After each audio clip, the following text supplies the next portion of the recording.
What is up, YouTube? It's Twinless Twin, and we are here with something that I'm really excited about today.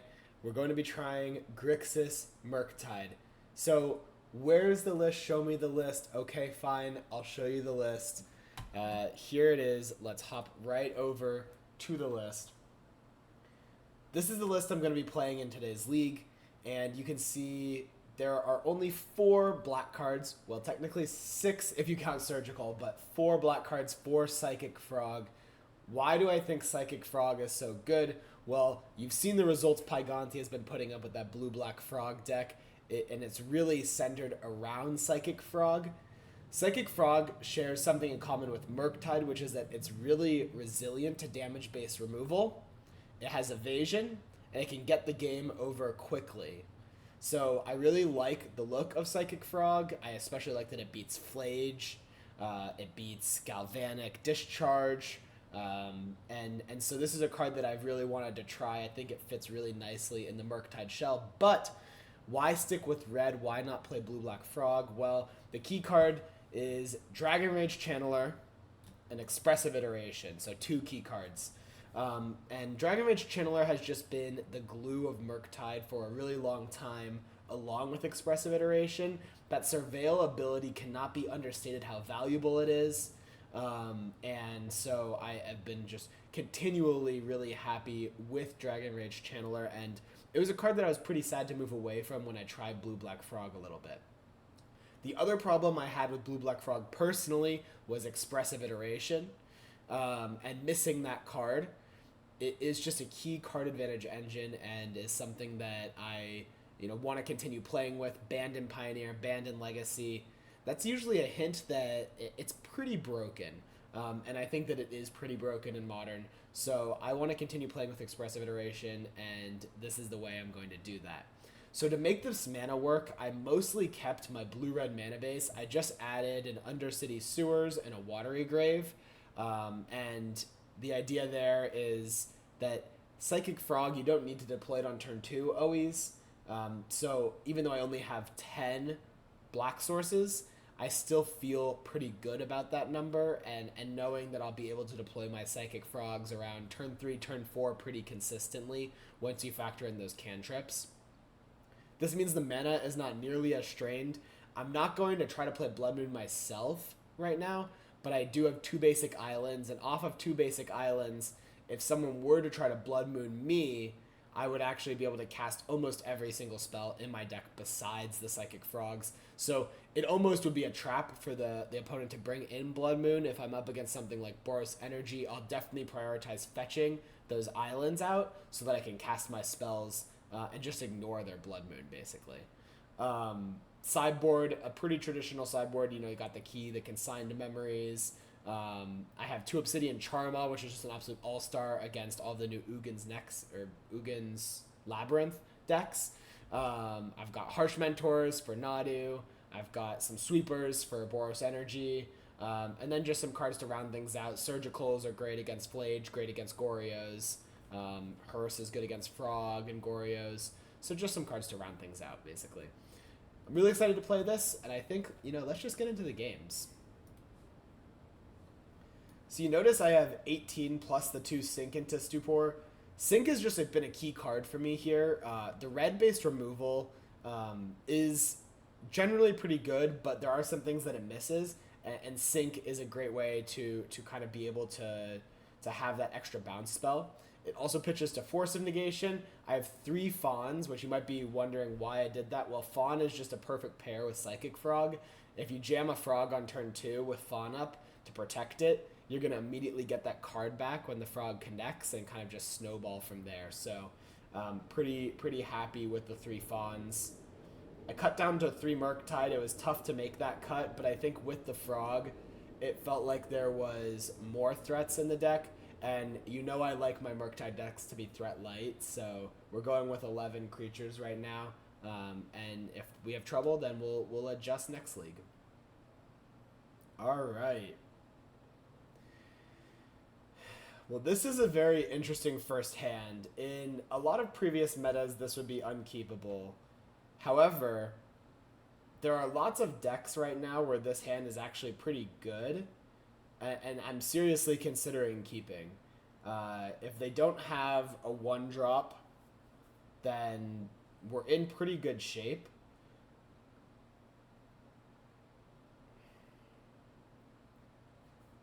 You know, it probably should be a mulligan,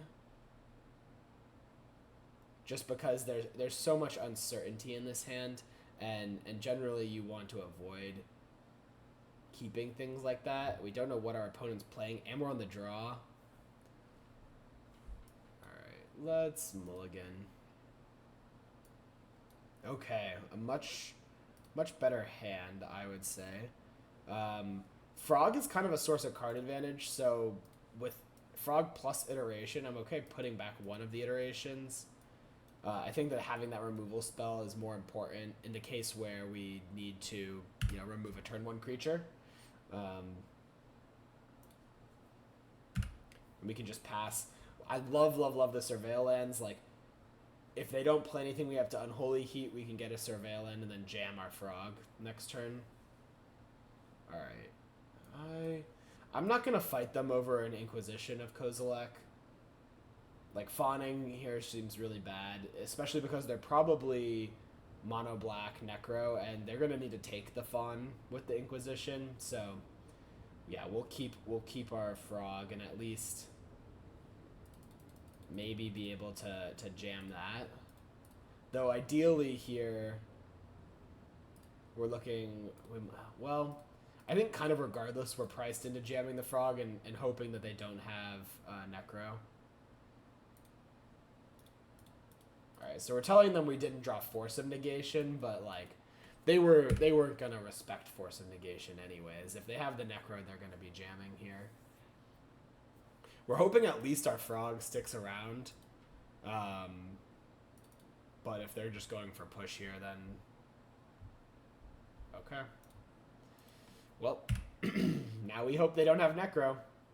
This would have been one of the matchups where that 7 would have been really good. It kind of crossed my mind that this would be a really good 7 against Necro. So if you were in an open deckless tournament, you would be absolutely crushing this Necro player right now. Instead, we're going to probably lose this game. But it's not over yet. They can brick off.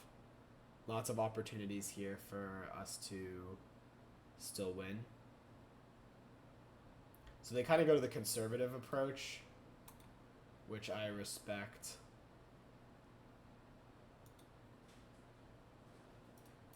I'm just going to fire off this iteration here. And I actually should have done it off of the 2 lands that I had. I realized because I really wanted Delirium for my Unholy Heat so that they couldn't Shield Dread me, but now I've just allowed them to Shield Dread me. Ooh, this Fawn could be good. So yeah, hopefully they don't have Shield Dread. If they do, they get to draw 14 cards. And it's just a complete disaster. Okay, it looks like it's not Shield Dread, so... Bogart Trawler. Well, we lose Delirium, unfortunately. And we have only 1 red land. So... kind of paying the... Interesting. This shock here tells me that they... I mean, I don't think they should have shocked, but it probably tells me they have an Undying effect for the Bogart Trawler. That would be the #1 reason I would shock in that spot. Alright, let's start to rebuild our graveyard a little bit.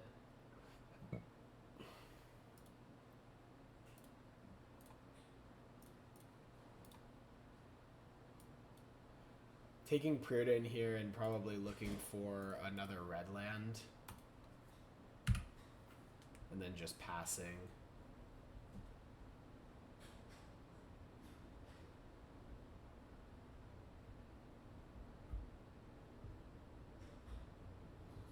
The One Ring.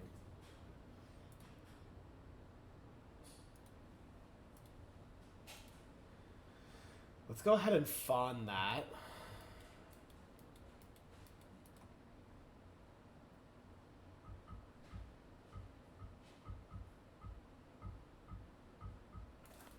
Alright, well, I mean, this Necro is It's drawing them some cards, but they didn't find the Shieldred really soon enough. Seems like maybe they're drawing a decent amount of lands as well, which doesn't hurt.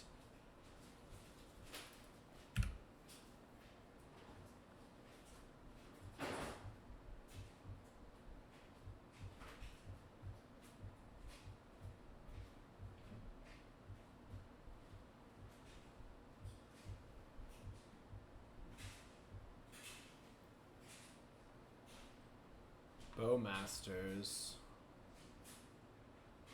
Well, we have a chance at Delirium if we Unholy Heat this Trawler. So I guess we can start there and see if we can get Delirium.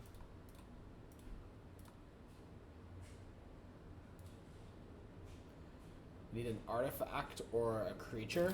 Not great odds, but okay. I tried to manifest something there. It didn't really work. You can't blame me for trying, though. Alright, I'm going to counterspell this. And then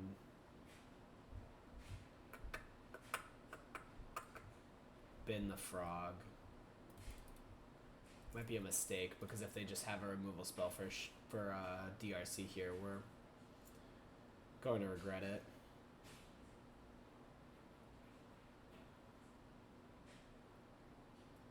We have another Trawler.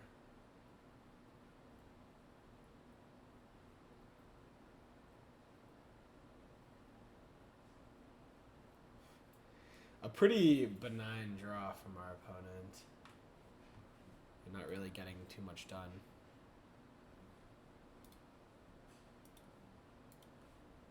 Oh, March. Pitching.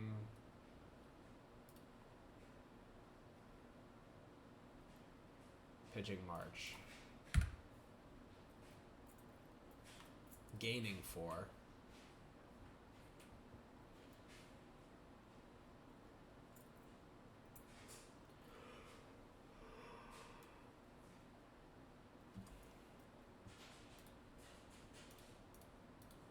Alright, Frog's a pretty interesting draw.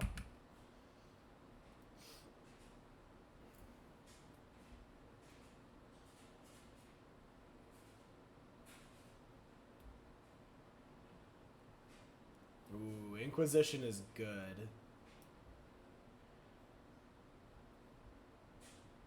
I think we have to let it resolve here and not discard our cards to Frog. Because if they have Shieldred, we're going to really need a Counterspell or Unholy Heat to deal with it. Okay, well, versus this Grief, we will discard to Frog. But if they have Shieldred here, we're in a lot of trouble.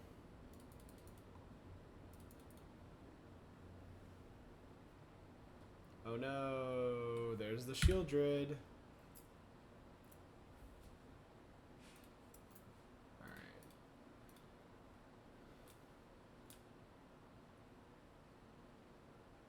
So they get to take 6 new cards.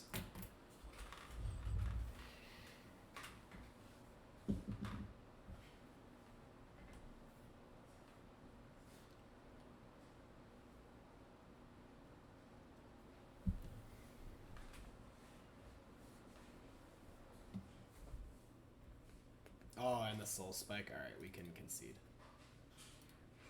If they didn't have the Spike, I thought maybe there's a chance. I mean, we could find like Unholy Heat Counterspell and kind of start to tempo them back out, but yeah, with those 6 new cards, we're going to be in really bad shape.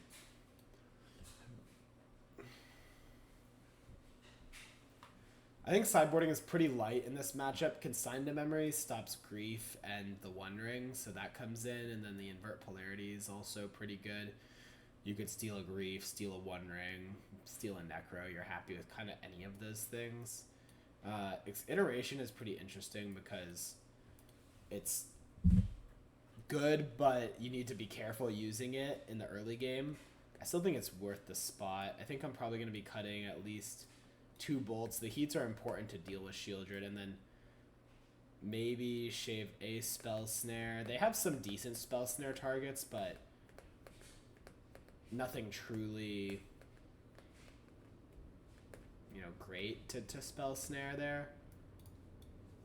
One more cut. Might shave an iteration. Focus it on my frog plan.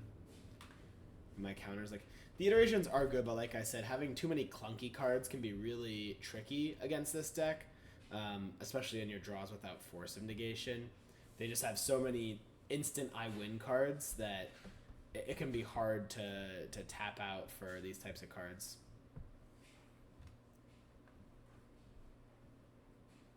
So kind of a similar philosophy to Amulet, where I would shave iterations also. Having that crucial early counter ends up being important. On the other hand, this deck is like discard spelling you to death, so I don't know. Cutting iterations feels kind of wrong. Maybe it's a frog. No, frog seems good. I can't make up my mind. I'll just cut the last bolt. Really rely on Spell Snare and Unholy Heat to clean up their threats. They're Bowmasters, I guess.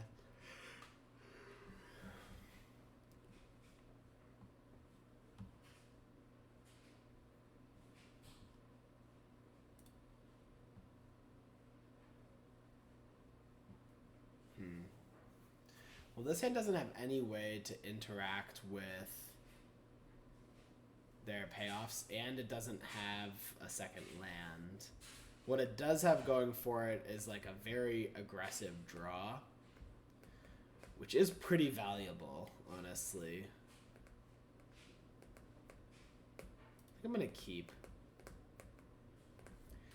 It's risky. I mean, the DRCs also aren't necessarily protected from Bowmasters, but having 2 DRCs makes me feel like there's a pretty strong plan here of double DRC. I mean, double DRC is always one of the best draws our deck can have, and like when we start to do like mulligan against the Grief deck, it already puts us at a disadvantage. So I'm by no means in love with this hand, but on the play, double DRC, I think let's do it. Hoping they don't have Bowmasters.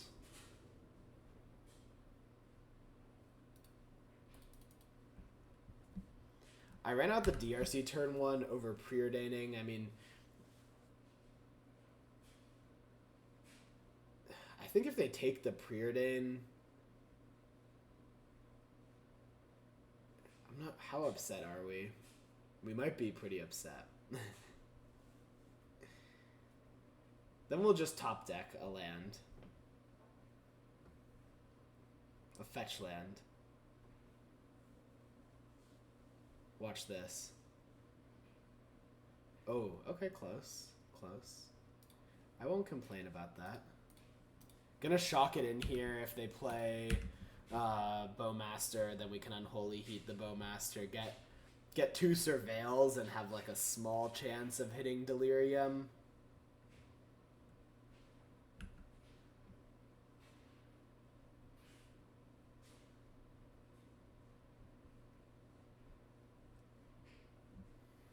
They do have Bowmaster.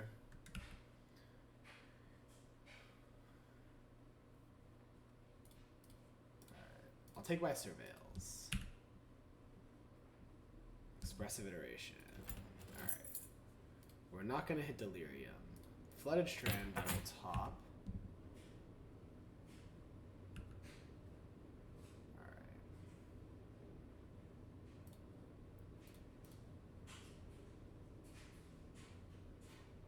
Wait. No, it's because the DRC died. Yeah, right. I was like, did I count that wrong? Okay, so we'll go ahead and run out this frog. Hit them for 3. I should have attacked first and then hit them with frog. I forgot. They do have Soul Spike in their deck, so if they wanted to Soul Spike me there, they could have. Now this tower with the Orc army is pretty gross. I mean, it's going to let them play Necro or the One Ring here. Both of which are pretty gross, but okay, push Frog. Please don't play Necro. Of course, okay. They have the Necro. Alright, well, we have them to 13 off the back of Thoughtseize and a hit from DRC, so they draw 7, draw up to 7. Really need them to not have the Soul Spike here.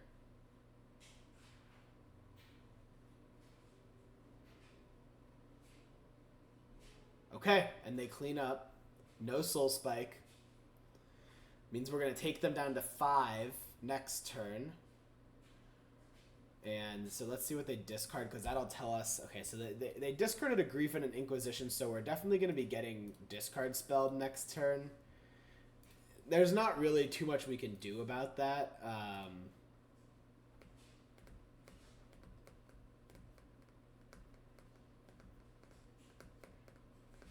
Yeah, there's really just kind of nothing we can do about that.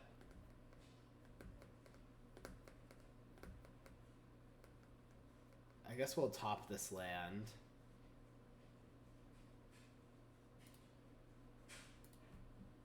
Okay, bobble.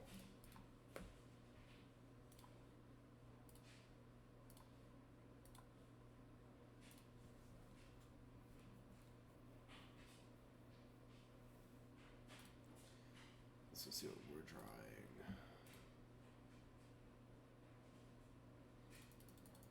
I guess seeing that, we'll hold on to this Springs.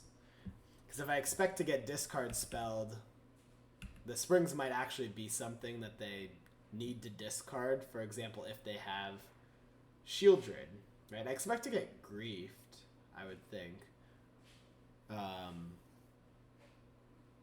We're kind of hoping that it's not like Grief plus Shieldred here, but that could very well be what it is.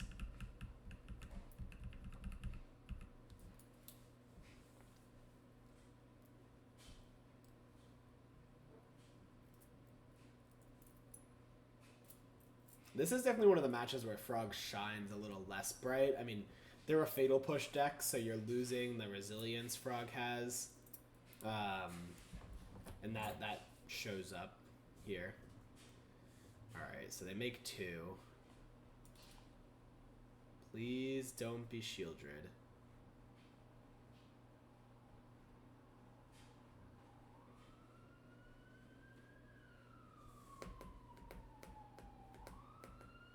Bogart Trawler.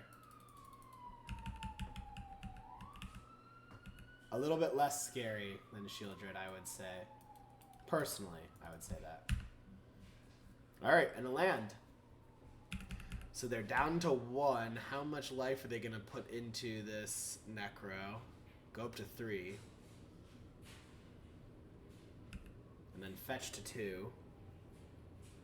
What does that mean? Do they have Bowmasters? Ooh, they do. Okay.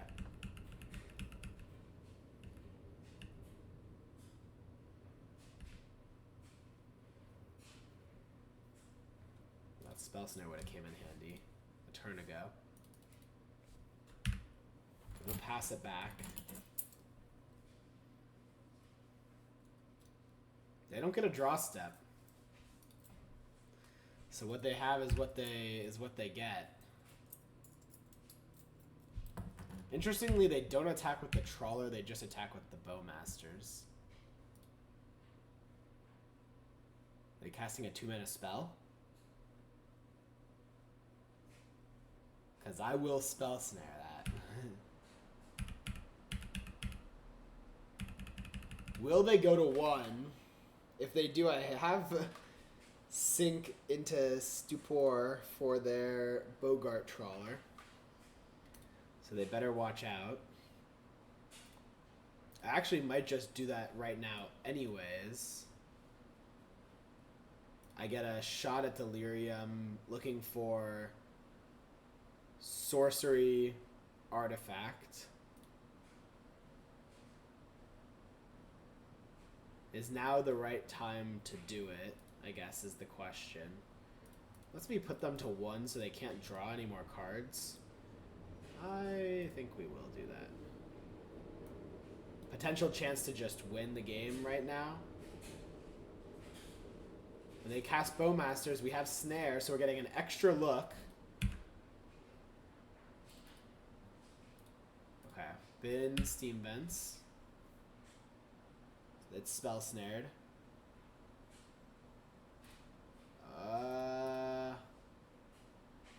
We should top the frog, I think.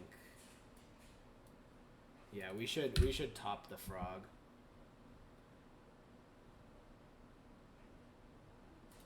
It wouldn't give us Delirium, and frog can fly over for, or I guess it can't fly over because they're gonna trawler us. Okay, well, we'll kind of see how this goes. Yeah, I guess they are gonna trawler us. I mean, the frog is still a 1/2, and it'll be a 2/3 that kind of plays on this board when they're just locked under the Necro. Like, we just need to beat their board right now, and then we win. They can't. I think that their last card is a brick, and they just can't draw any more cards this game. So we just need to beat their board.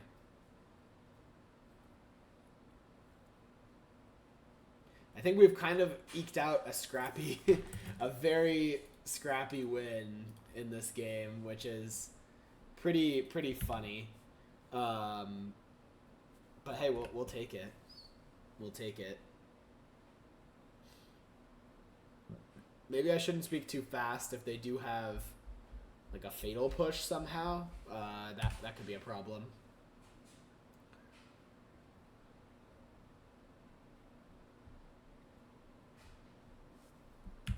I'm going to trade my DRC here.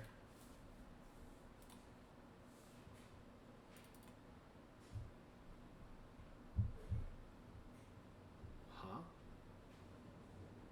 Oh, the One Ring. Okay. That makes sense for their last card. I mean, they cannot activate it. Or they can't. They really can't afford to activate it. But as a last-ditch effort, they could. If they know they're going to die, they could activate the One Ring. Alright, I think I'll probably not... I'll not cast this into their Bowmasters here.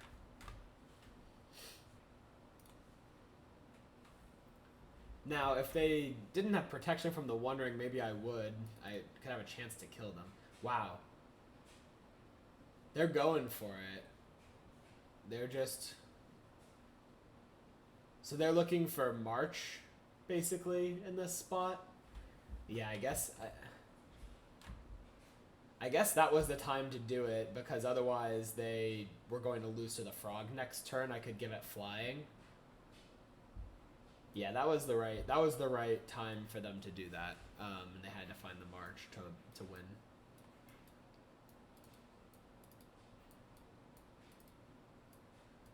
Maybe I want this spell snare. It's just really hard finding cuts. I guess frog could be a cut.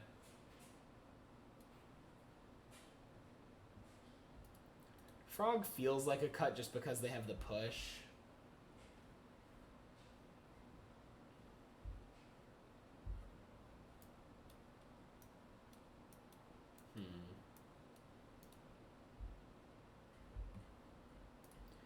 I like this hand.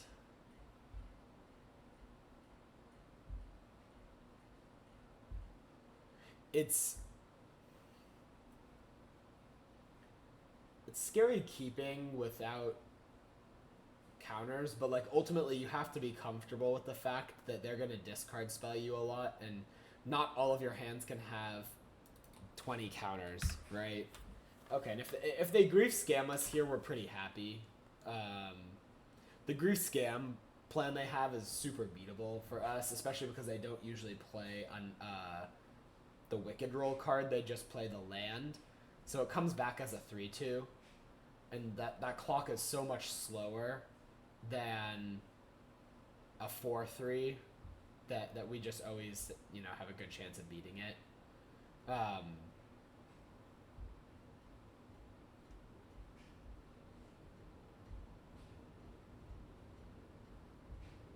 I don't even know what they're supposed to take here. Like, They can take the Murktide, but we're immediately going to be drawing a few more cards with the Preordain and Bauble. Alright, I guess let's Bauble ourselves. Fetch. Alright. Do we want a Watery Grave?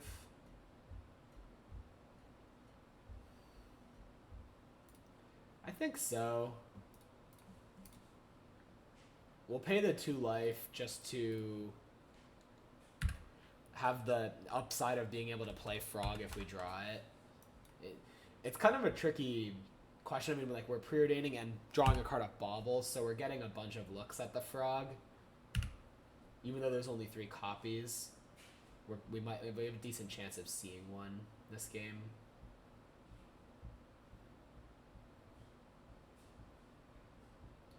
I'm going to play Steam Vents tapped here. The reason being, like, next turn I'll probably Iteration and then play Spire Bluff Canal plus, like, Preordain or DRC. But I know I'm not going to use this Spire Bluff Canal here, so... Actually, next turn I might just hold up Sync into Stupor and just, like, bounce their Grief. Especially if they miss a land drop. Like, if they're stuck on 2 lands, I think I'm not super unhappy bouncing the Grief.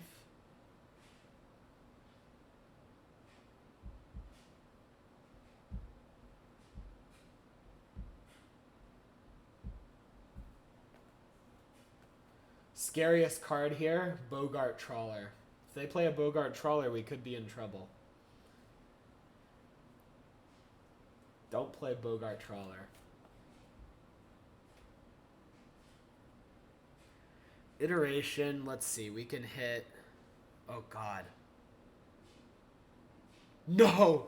No, they played the Bogart Trawler. We might have to YOLO an Iteration, guys. We might have to YOLO an Iteration and look for the removal spell at this point. Things are getting dicey. Oh, that Bogart Trawler was so good.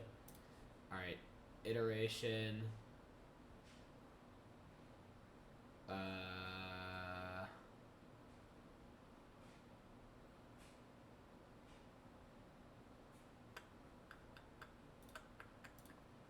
Frog to hand, Canal to exile. So we're going down to 5.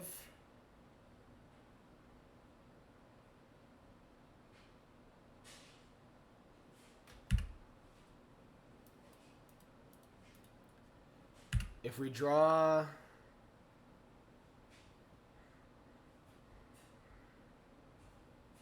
Consign to memory...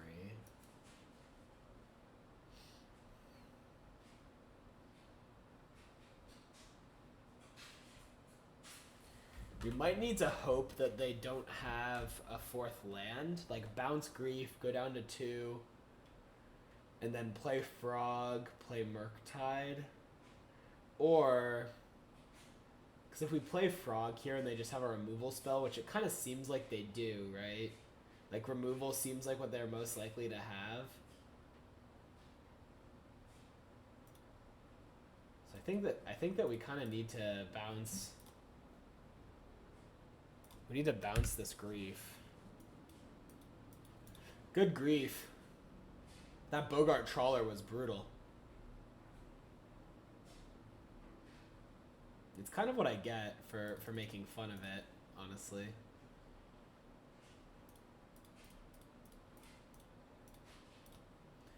Bounce the Grief.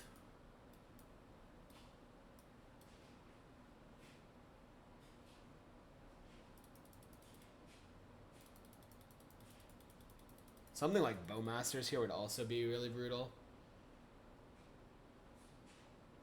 Evoke the Grief. Okay, they can't scam the Grief here. We have double Fawn. So we're able to protect ourselves from them getting another Grief into play.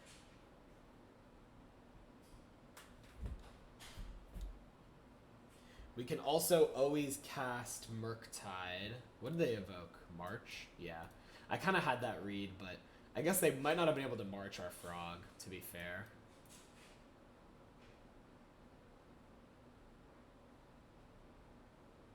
Uh-oh. So it's push their last card.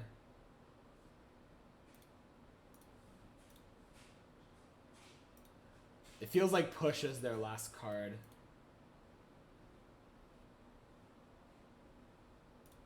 It really feels like push is their last card. We need to maybe draw a like an island. Ooh, unholy heat. Okay, okay. We're cooking. We're cooking. So I guess upkeep we hit them with this unholy heat. Alright. Heat that. Just in case they I don't think they have an undying spell. Oh no, is this the One Ring? They drew the land to cast their ring as their last card. Oh, gross. That is gross.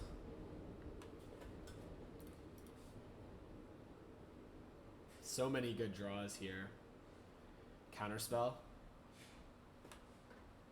Okay. You just have to ask for it sometimes, and then the Moto gods will hook you up.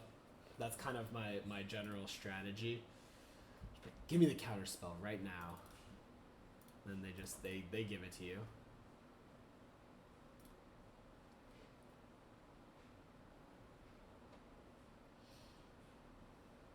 Thoughtseize. Okay. They resolves, they go to 10. They take counterspell. They have a creature. Fucking Bogart Trawler! This card haunts me in my nightmares. And a fetch land. Okay. Expressive Iteration. Would you guys think I'm like cheating if that was an expressive iteration? We're so cooked this game now, unfortunately.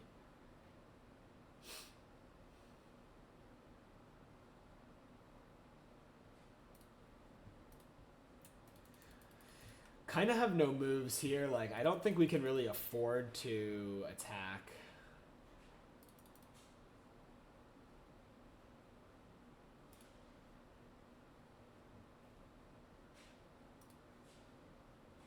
They're down to 7.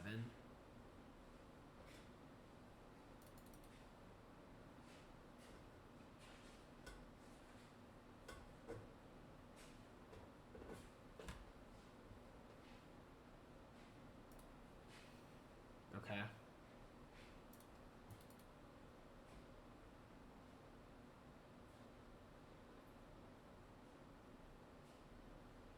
Not Shieldred.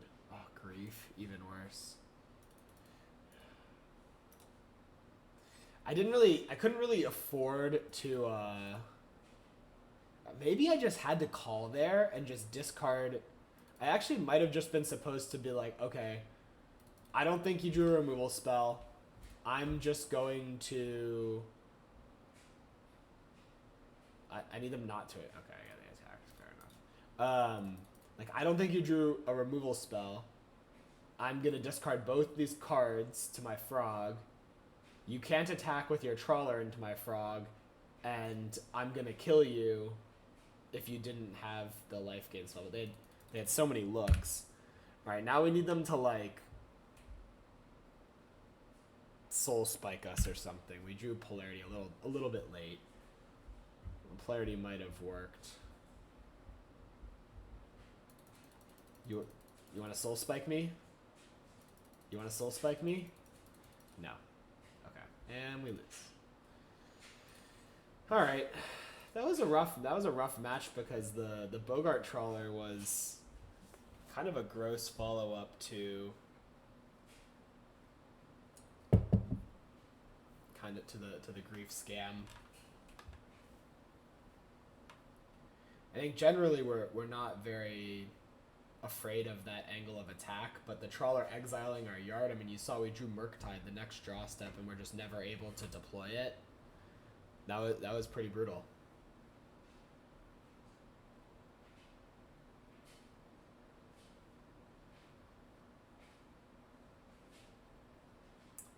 And then maybe seeing that we were gonna play Frog the next turn, like Fawn pitch Fawn was better. So that if they do have Ring, but the Fawn is so much more broadly like applicable than the consign to memory was. It was just that one situation where we were punished because we would have been able to consign the One Ring and pretty easily win that game, I think. Alright, this hand is a keep.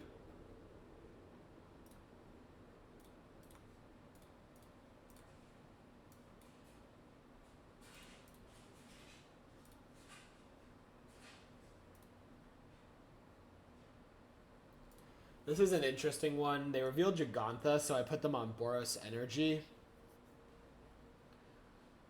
Like, Murktide could be pretty good in this situation. I'm kind of inclined to draw it. Especially with a Fawn already in hand to back it up. I like that.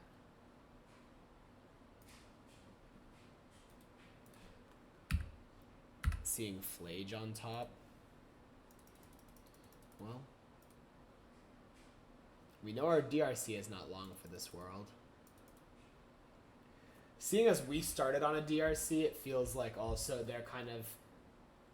There's a decent chance they might try to answer the DRC turn 1, like if they have the Galvanic Discharge. Though drawing Flage disincentivizes them from doing that.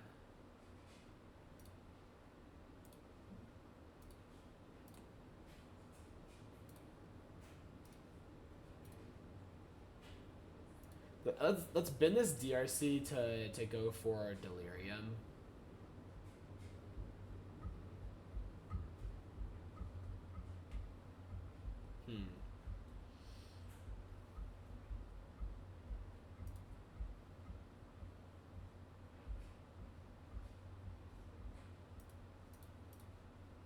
I'll top both of these.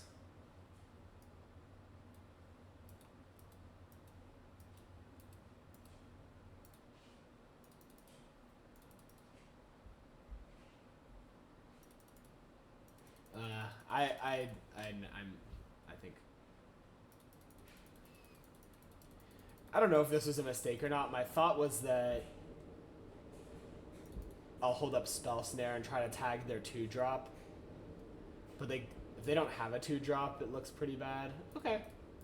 So I think it ended up working out fine for us in that case. Like, they get their 1/1, but we can probably just like heat it. We got to snare their Ajani, which is pretty nice.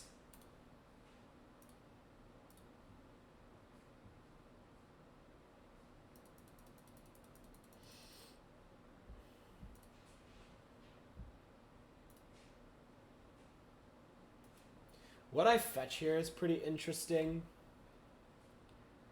Like, I could definitely see Steam Vents or Watery Grave or even Island being correct. If I expect to just get into a racing situation, which might be the case, then just the Island is fine. They're going to play Flage, go up to 18, but we're going to have a 6/6 Murktide.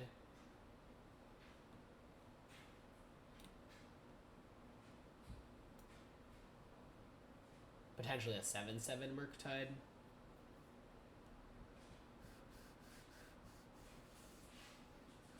If I expect to pitch the iteration to the Island, I don't need the Island as much.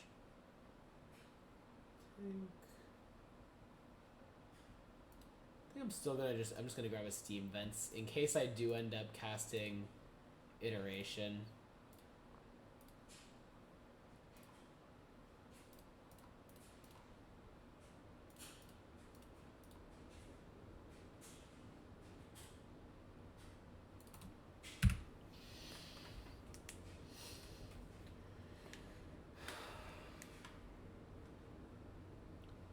Iteration into another red card seems pretty likely. Fable. So I guess the question is, do I think I can beat this? Well, the risk is Flage can be hasted. So if I let the Fable resolve, they can discard Flage and another card, fetch, and then haste their Flage, and Fawn doesn't do anything against that. So I might just need to Fawn this and kind of hope that they don't have another way to answer my Murktide. Because this is just, it's too good with the Flage they have.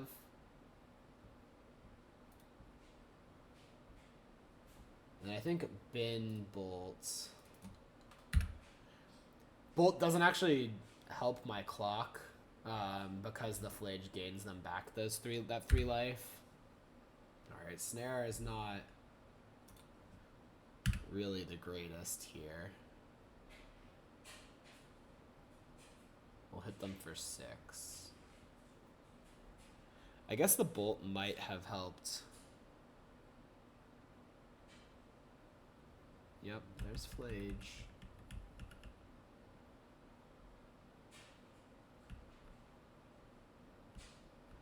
Shooting down DRC.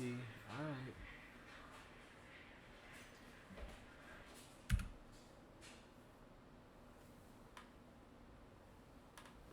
Ooh, Counterspell is a great draw here.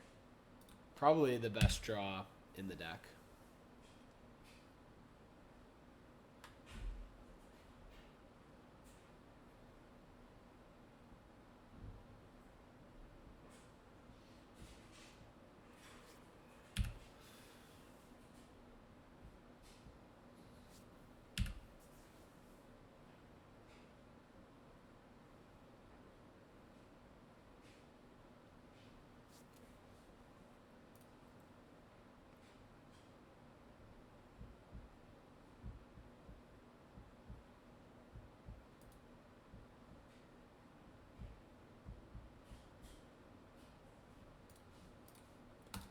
Happy to spell snare this Amped Raptor.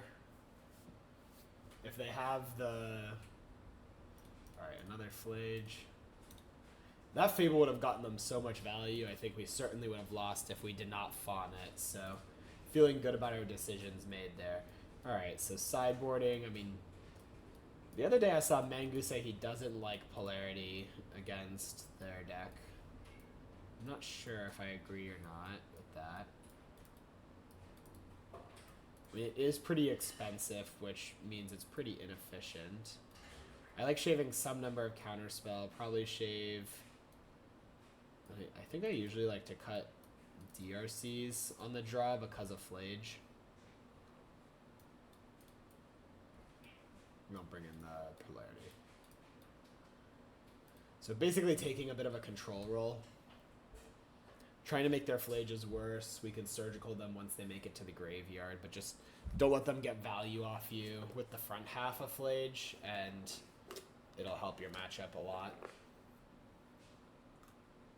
On the play, DRC is more justifiable, I think.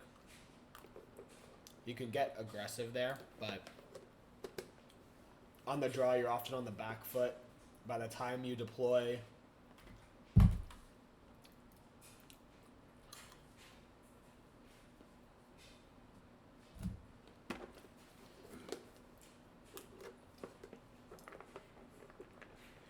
I could see keeping all the counter spells. Someone in the Patreon chat just commented about keeping counter spells in the control roll. But yeah, I agree with cutting DRCs, and I'm happy to hear that, you know, other players have the same thoughts. I think that it might be the best plan against the Flage decks, especially now that I'm playing Psychic Frog. Like, without the Frog, it feels harder to cut your DRCs. You just don't have hardly any threats. But with the Frog... Well, the thought is you don't really need Delirium,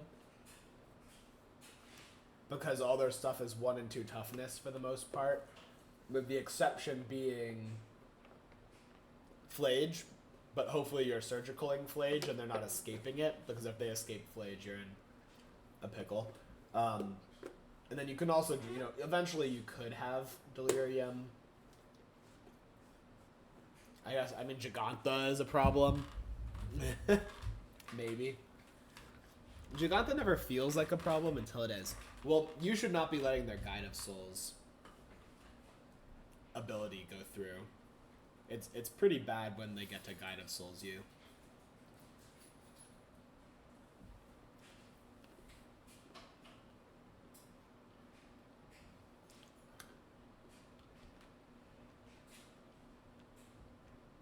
If you're watching this on YouTube, come on. Come join the Patreon Discord. We can chat live.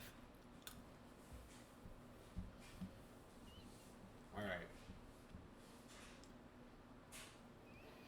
I like this hand. The awkward part about it is that if they play like a 1-drop, I mean, we're not going to be able to... Yeah, we have to hold up Spell Snare here. With 3 Spell Snares, we cannot let them sneak a 2-drop through. Seeing that Fable is pretty devastating as well. But yeah, we really are praying that they don't have another 1-drop here. If it's like Ramped Raptor or something, great, but...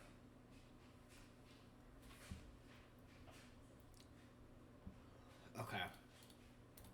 They do have a lot of 2-drops in their deck, so... They have the Ajanis and the Raptors and, is that it?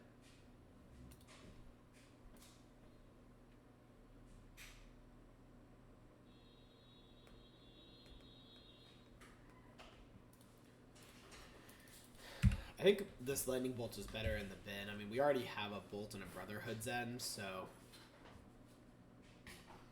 We're kind of covered on that. We need to find that 3rd land for the Brotherhood's End before this Ocelot Pride gets out of control, though. So they're stuck on lands, it seems. Okay.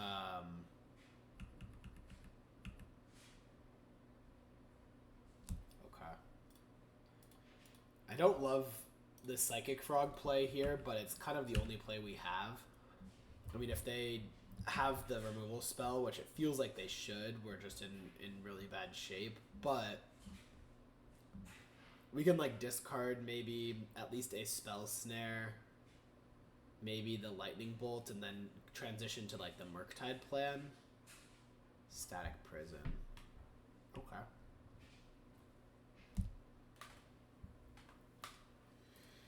Let's discard...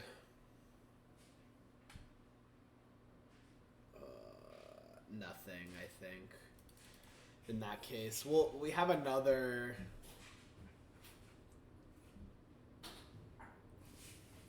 We have another frog here.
So,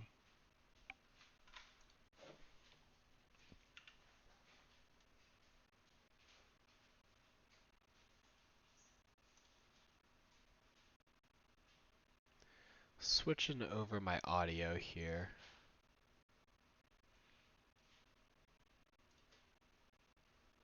Let's test. Here we go. Alright, yeah, they do smartly make their Guide of Souls a 3/4.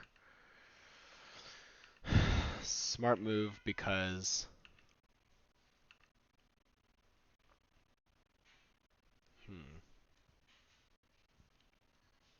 can we afford to preordain here?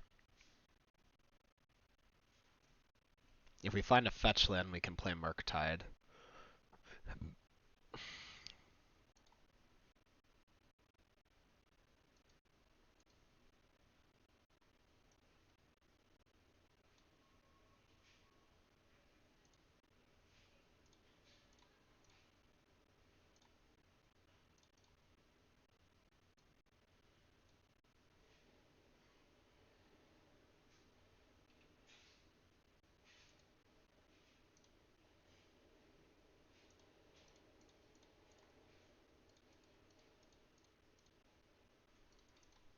Alright, here's my Murktide. It's dicey that they could just have the heat here. Maybe...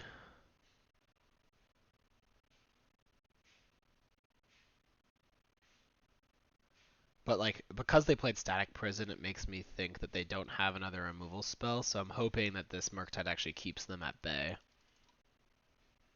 And their hand is like Flage and... Oh, they're shipping in. Alright.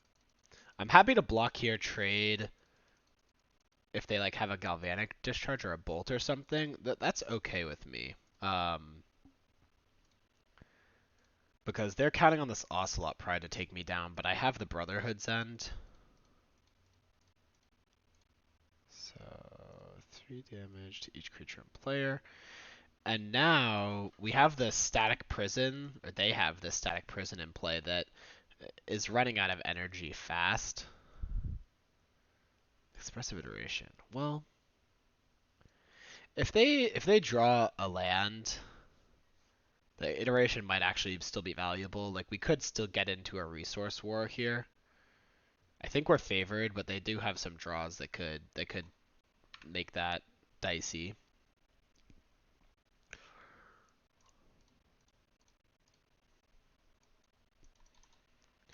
Redeploy my frog.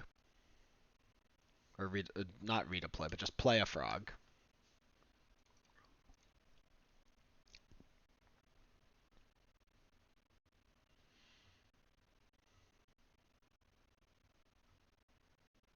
Trying to legend roll on a Johnny, we can't let that happen. But we do hope they attack with the Cat Warrior. They're attacking because they think if we block, then they flip their Johnny, but we can block, discard Spell Snare, and then bolt this Ajani.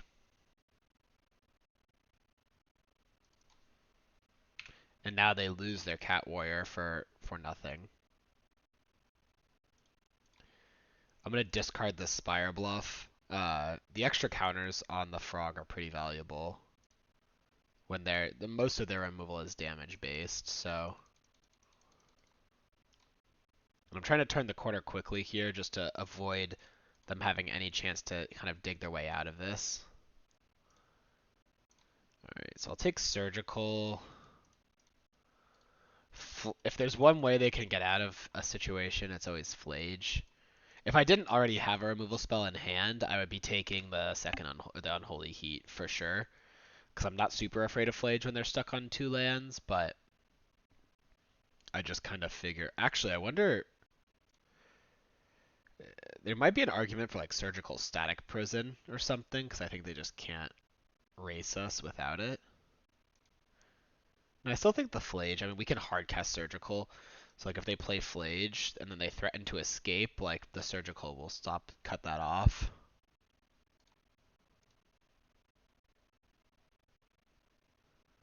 I played that island really fast, but I could have been, maybe I was supposed to hold it to discard to a frog.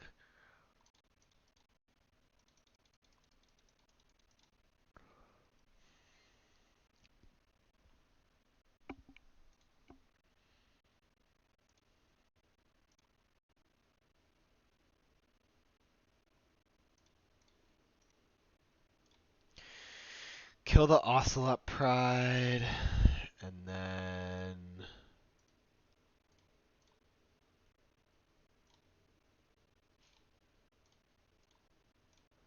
discard this land and play another Murktide, leaving up that Surgical. I think we're supposed to save Surgical for Flage still, but if they don't, I mean, yeah, I don't even think a Static Prison is gonna win them this game here. Well, Flage doesn't win them this game either. Okay, wait, what? We could have thought about that more. Maybe Surgical on Bolt was the move. Like, double Bolt might have been the only way we could possibly lose that game at this point. Yeah, Surgical on Bolt was probably the move. But either way, we pick up the win there.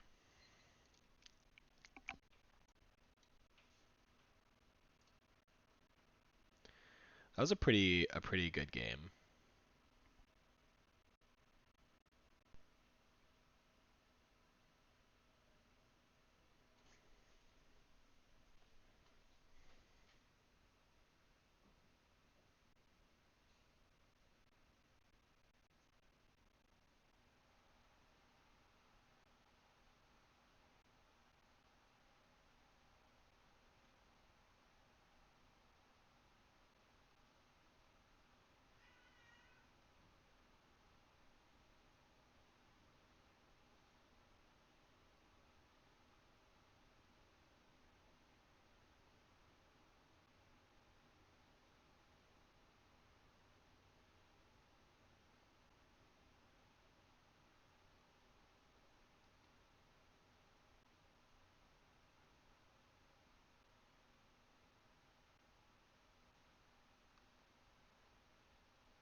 Okay, well, on the draw, this is a pretty solid hand to see.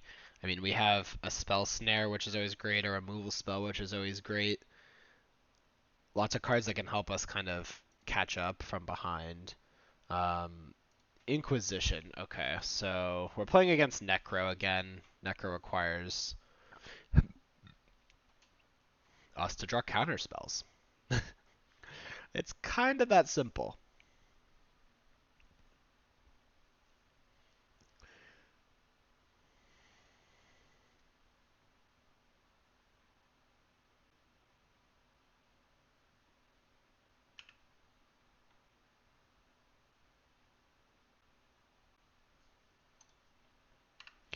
Alright, if it's not a counter spell, Psychic Frog is pretty good. Now, notice they played Urborg, so we can, oh, Urza Saga. This might not be the deck I thought it was. Thoughtseize. Gross. I wanted to play Psychic Frog. They're gonna take it, though.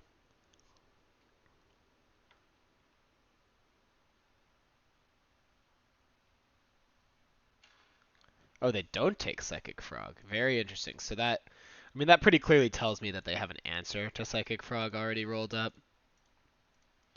I might not play Psychic Frog this turn because if they have push, I'd rather play the frog on a turn where they want to use their Urza Saga. Alright, and then I'm going to bin this counter spell, I think. Because they're on Urza Saga. It doesn't really seem the greatest. Maybe I take that back, though. I don't know. Counterspell could be nice. Alright, I'm going to top it. It could help protect our frog down the line. I'm just going to play the Springs tapped here. It's a bit greedy, not holding up Counterspell, but my thought is that they're probably going to try to get value out of the Urza Saga. I don't think they're Necro anymore. I think they're like mono black, like 8 rack or something like that. So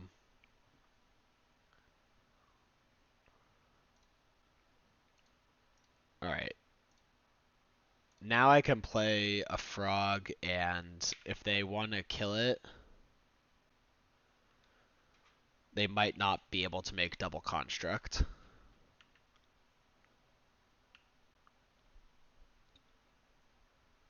I think we are going to see that they are 8 rack here. Alright, they are making another construct, so clearly zero respect for... I'm just gonna kill the construct now. Hey buddy, you wanna come on stream? Oh, guys, we have a little special guest today. Bone Crusher Giant is gonna help us win our league. Right, good boy?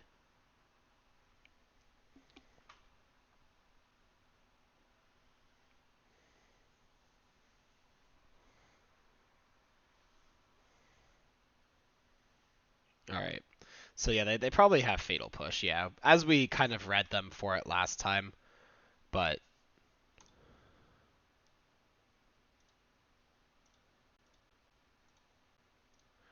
I'm not gonna fetch here.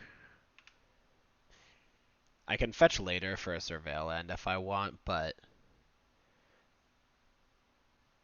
using the Tarn to play Frog let me kind of leave up Counterspell as well without having to fetch, so that I can fetch for that Surveil Land. Maybe in my upkeep even. The Frog just completely kind of undoes the work the rack tries to do of getting you to discard your hand. So this gives an Assembly Worker +1/+1 until end of turn. Alright, we have to take 5 here.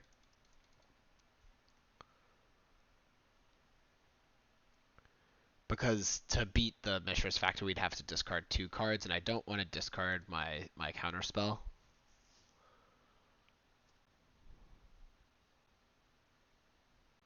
They do have another Fatal Push.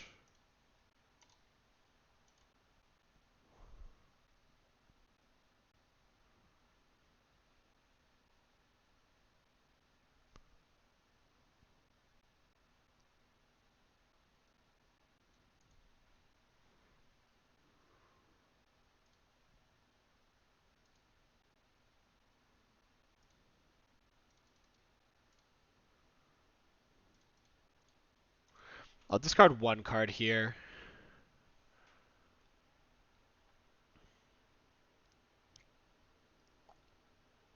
And then they Spell Bomb. Fair enough. Trying to stop Murktide from being a good draw, which is smart on their part. Okay. DRC. DRC is not really great when you just got your graveyard exiled.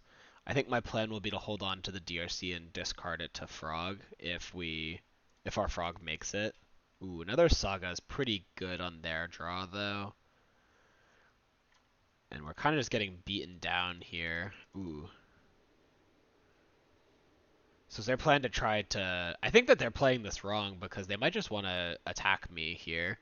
That'd make it pretty hard for me to attack with my Frog if they just attack me with theirs. I'm going to get a Surveil Land. We are limited on red sources here, but I need to make sure that my next draw step yields something valuable. So their plan is like they have 6 power they can put in front of the Frog. But I could just make it flying, so... Not sure that I really get their play here.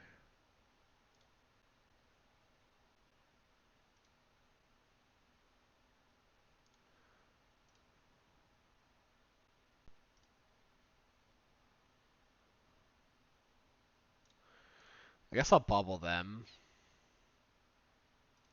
So if I know they're gonna Ravens Crime me, I might just discard the Spell Snare anyways.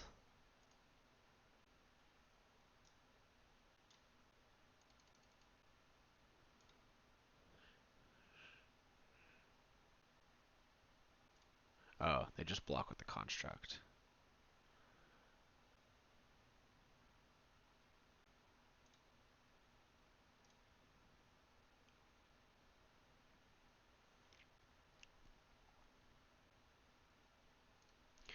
Okay, so they block with the Construct to make it a 3/3. I discard my last card. kill their construct.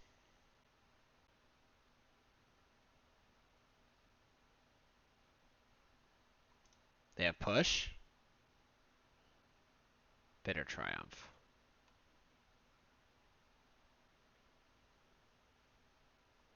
Oh, they had 2 cards in hand. Alright, we are very dead. Yeah, dead. Okay,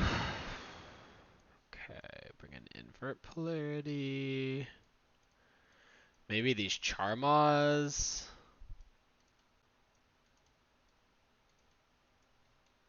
This dress down. Brotherhood's End. Cut down on Spell Snare. Probably just cut all of them, and we didn't see a single 2-drop in their deck. Fawn also seems pretty weak as a card that we can't really afford to 2-for-1 ourselves. I could see Consign to Memory being good. I mean, it has some utility against Urza's Saga. It can stop a rack. It could stop. They might have like Ensnaring Bridge or something. Overall, just seems reasonable.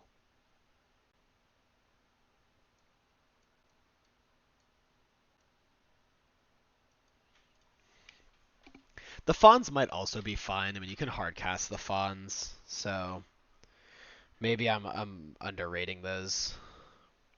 The Charmaz might be troll, but between the Mishra's Factory and the Urza Sagas, they'll see a cost reduction, and these games kind of go long because they're just long resource grinds. Like drawing a Charma in that spot could be pretty valuable.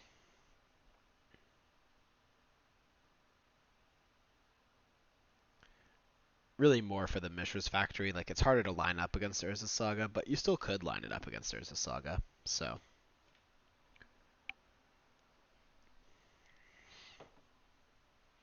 you'll have to forgive me for not having a clear plan versus 8 rack.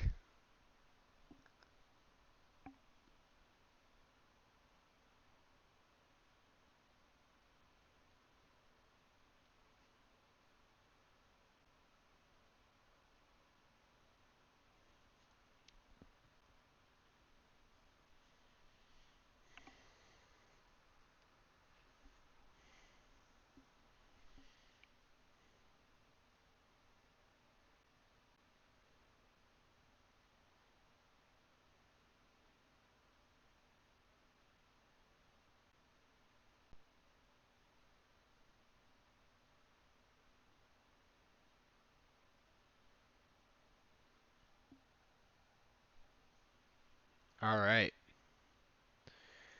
We're going to play first, okay? I'm not going to do anything crazy here. And then let's go ahead and start with a Flooded Strand and pass. I'm expecting they discard spell me here, and I'll just get a Surveil Land as a reaction to whatever they discard. Probably taking the Frog, but we'll see.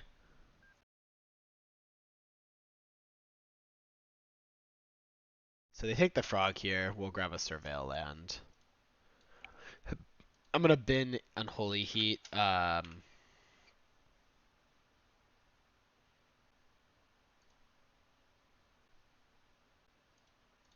guess I'll Preordain. Bottom 2 lands. Then I'll cycle through this Bauble. Ooh, they play Smallpox. Good to know. Good to know. I guess that is a key card to Spell Snare.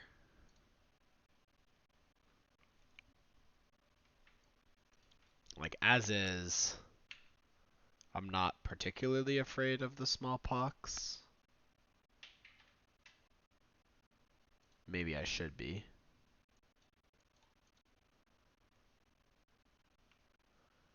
Alright. They have crimed me.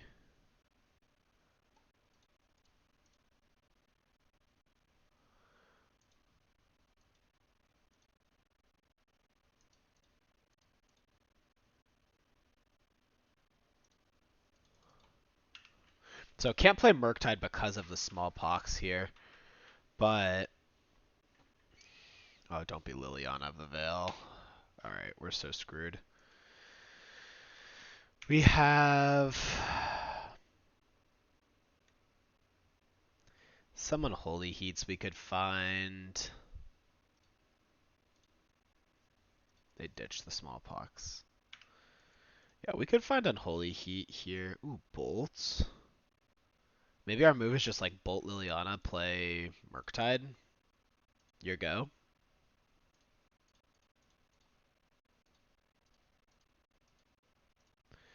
It's all or nothing.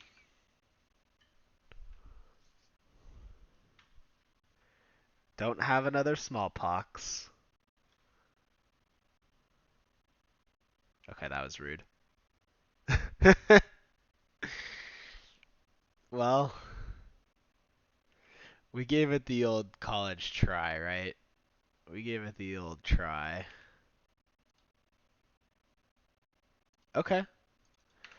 I guess we top bolt here. See if we can get them to discard a card with the Liliana.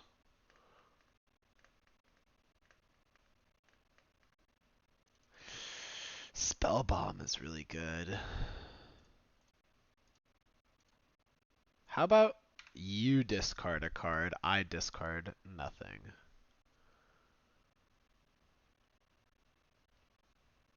They discarded Smallpox. Okay, that's a valuable card to get rid of for them. Um, we're in a top deck battle, but they have the rack. Okay, we're in a pretty bad, unfavored top deck battle. And they have a Raven's Crime to flashback too. Yeah, it's gonna be hard for us to get out from under this.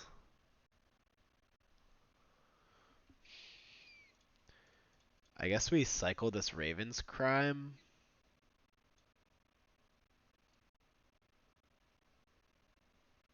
Alright. Discard Counterspell. Or cycle the Dress Down, I meant. Murktide Regents. Almost can cast that one, but the Spell Bomb was just perfectly timed for them as well. Man. Iteration?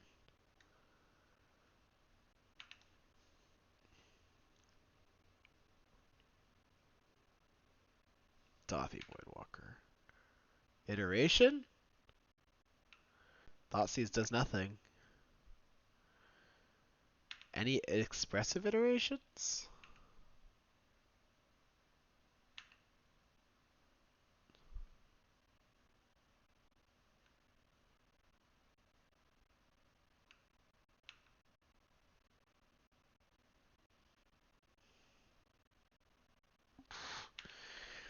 Brotherhood's End? Alright, we die. Alright. Let's just, if you're watching this video, let's just pretend that didn't happen. Okay? Let's not but say we did. Let's not but say we did.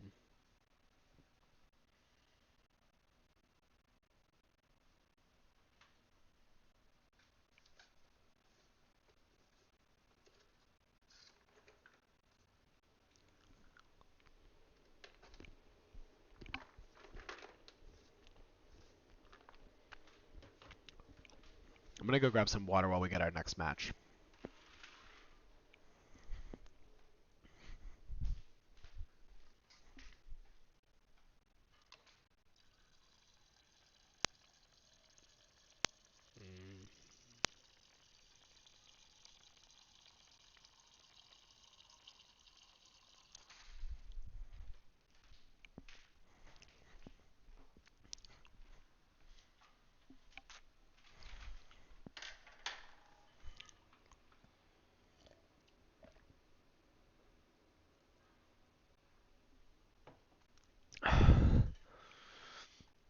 Alright. We have Surveillance, but I still think this hand has to be a mulligan.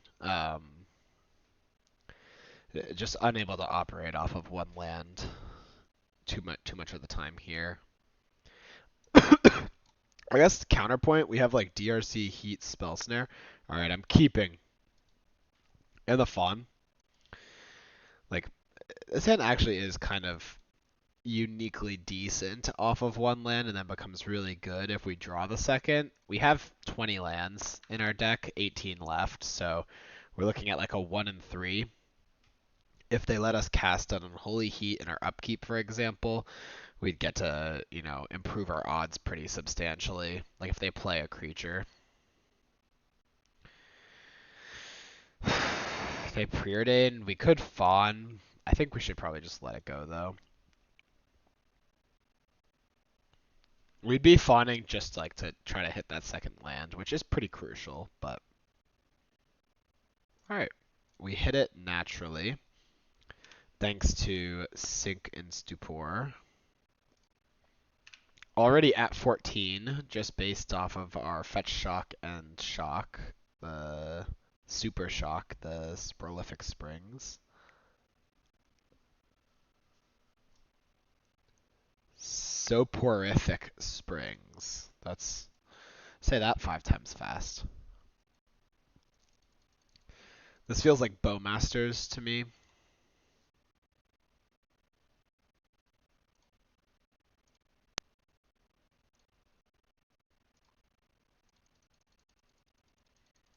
We've been pretty lucky drawing 2 lands in a row.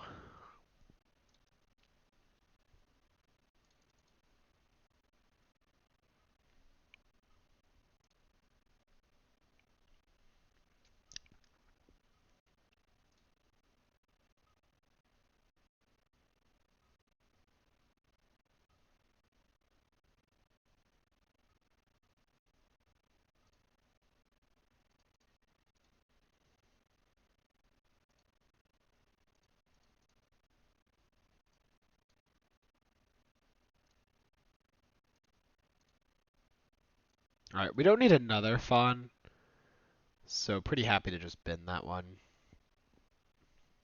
Alright, I was hoping we would draw another Fawn. Thank God we did. Casting this iteration is going to help us get Delirium, potentially also help us find more lands. It's pretty greedy to not top this, but I don't really want to have to shock this. I guess I could play it tapped. Alright, we'll keep it on top.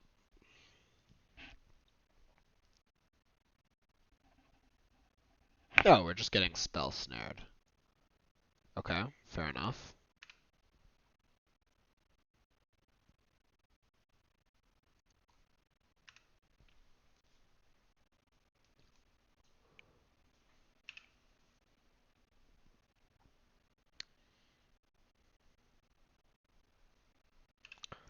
Are they going to Bowmasters us? They will put Bowmasters on the stack. Do they have Fawn? I'm gonna bin the Sink into Stupor now.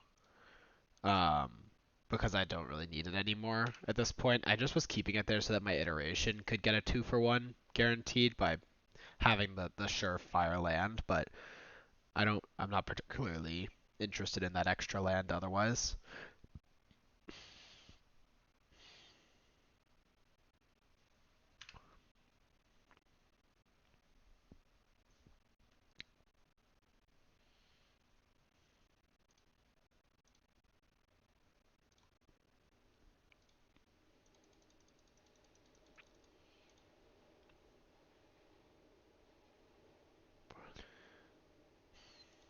I could have fetched a Surveil in there. It might have been the correct play. Like a chance at Delirium.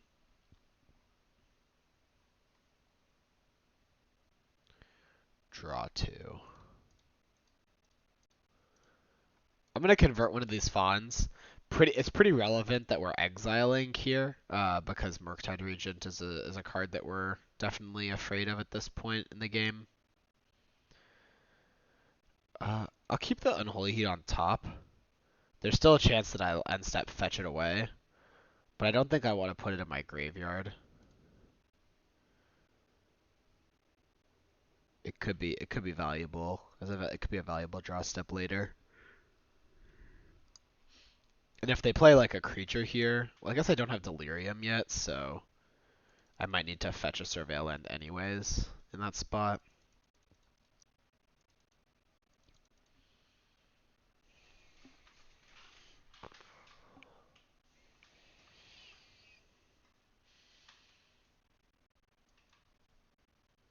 Alright, now we have Delirium.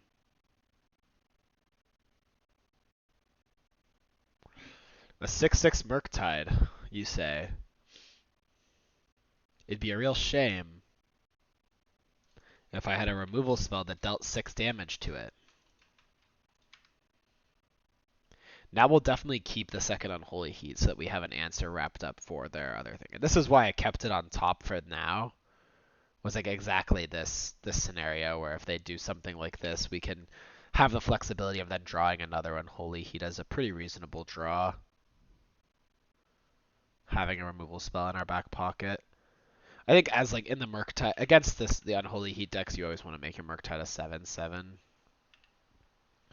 But I understand their desire to like slip it past counter spells.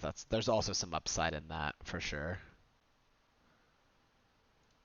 I think now we don't want the Heat. We're kind of looking for like our own Murktide Regent or iterations. Or a Frog. Do we think they have push? I think let's slow play this Frog and take the snare first so that we can answer. Like, we can stop a counter spell, I guess. Or. Ooh. Subtlety, that's spicy. I guess that's another reason to not play out the Frog.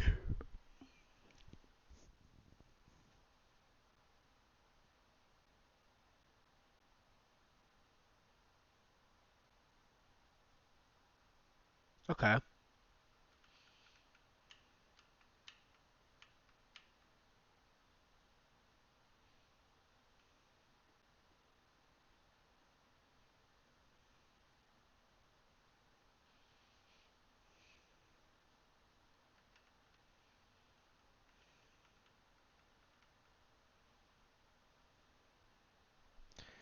I think I'll just Unholy Heat this Frog, this Subtlety.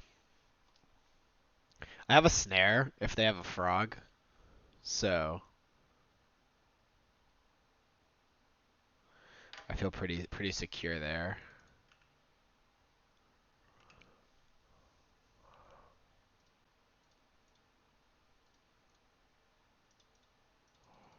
Do I want to play the Frog?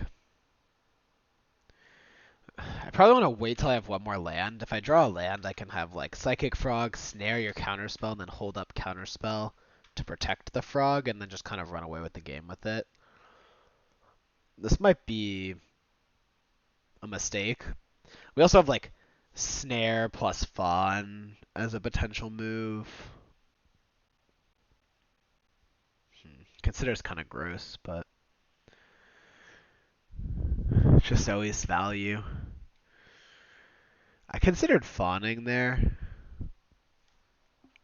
I don't think it would have been horribly incorrect to fawn. Exile is super relevant to make sure that their Murktides stay small. Yeah, I think I'm going to fawn this Preordain. The fawn is kind of awkward. It's just been like sitting in my hand. I kind of want to get rid of it.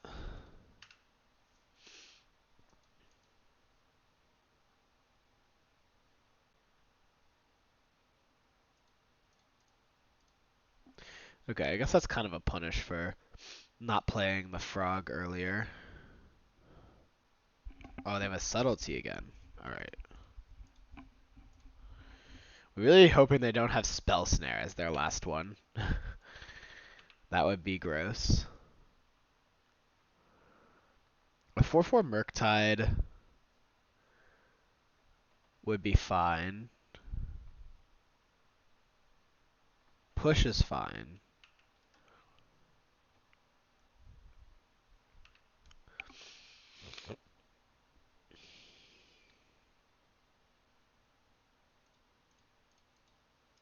They should counterspell this.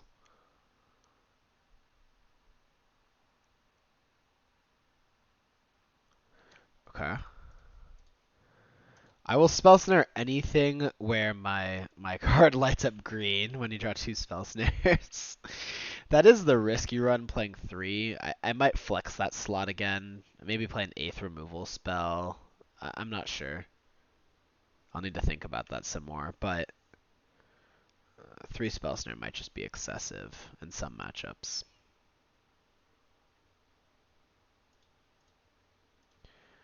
Alright, discard this. Probably bad sequencing. You're probably supposed to attack first with Frog, but like at some point I'm going to discard that land and just get some extra points in.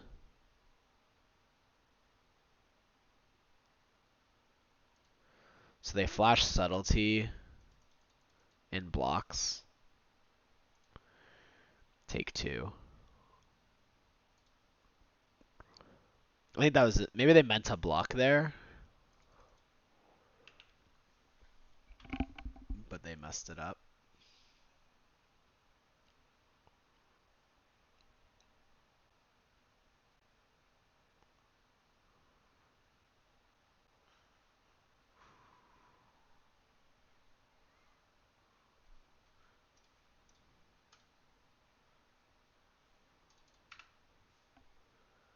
Alright.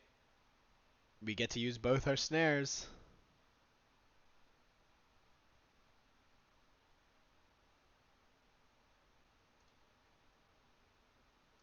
We'll do it correctly this time. We're going to discard both these lands. Let's see how they want to block first. They do decide to block. In that case, we'll discard just the Steam Vents for now. Withhold some of that info so they don't know what's in our hand. I mean, I think that with their playing off the top of the deck, they're not really going to be playing around anything, but no reason to ditch the Watery Grave quite yet.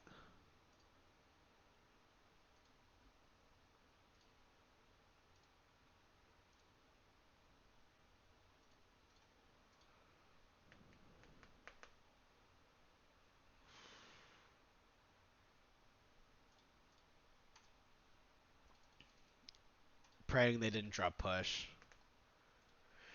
The extra point is probably not the most relevant, but my thought is that if we draw like DRC there, we could then put another lethal threat into play if they're at 3, which is relevant if they draw Murktide, for example. So it felt like discarding the dead land was worth the risk if they don't have push, because they do still have ways back into this game. I mean, drawing the counter spell was really good for us, unless they have a counter spell. They do. All right, they have a fawn. So how big was this Murktide? It was a 5/5. That's a nicely sized chump blocker then.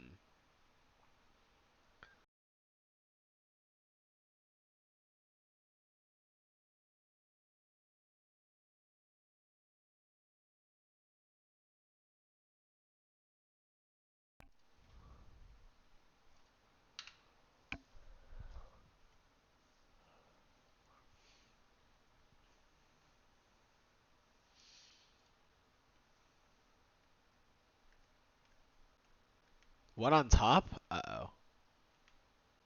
Oh, it's another it's another consider. Okay. Bin the island.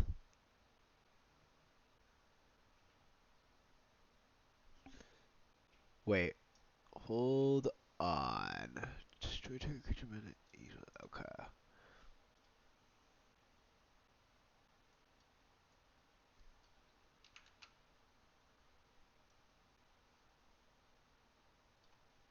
I think this works. I think this works.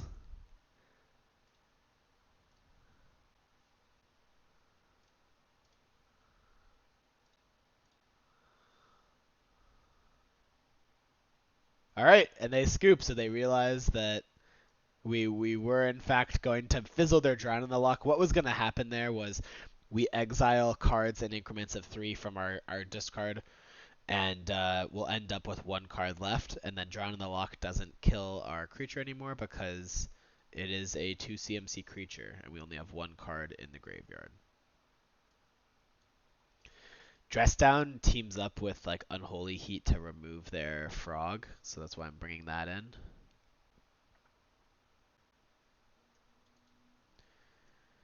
Bolt is generally not the greatest in this matchup. I don't think Fawn is that great either, but it's probably playable.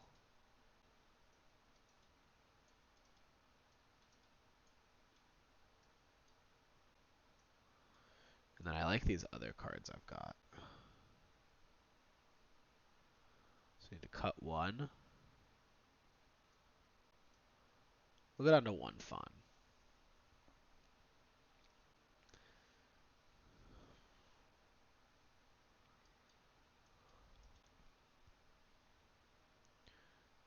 I don't love having both my Surveil lands in my opening hand. But I think in this matchup, like, this type of hand is pretty decent. It doesn't answer Frog on turn 2, but otherwise, like, lots of land drops are expected. They kind of end up playing, like, control mirrors. And so, not a horrible place to be. Alright, let's mill that.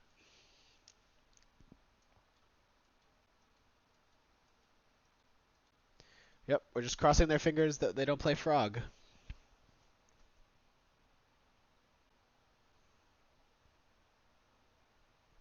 We only have 3 Spell Snares, so we can't really mulligan to Spell Snare.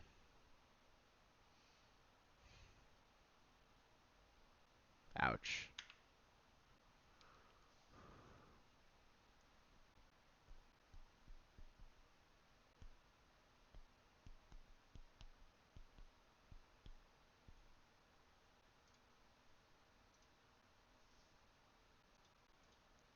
Alright, fight Frog with Frog. What do you say? I guess we're supposed to top that and leave the DRC in our hand. I mean, they get to have counter spells up, which is pretty unfair. We didn't get to have a counter spell up on our turn 1 for their Frog.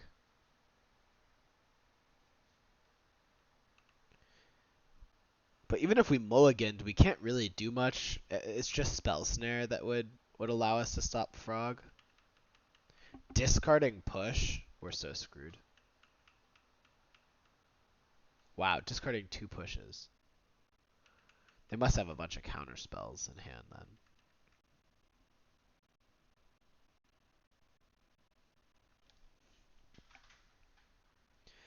Alright, I'm going to try to bait out a counter with this iteration.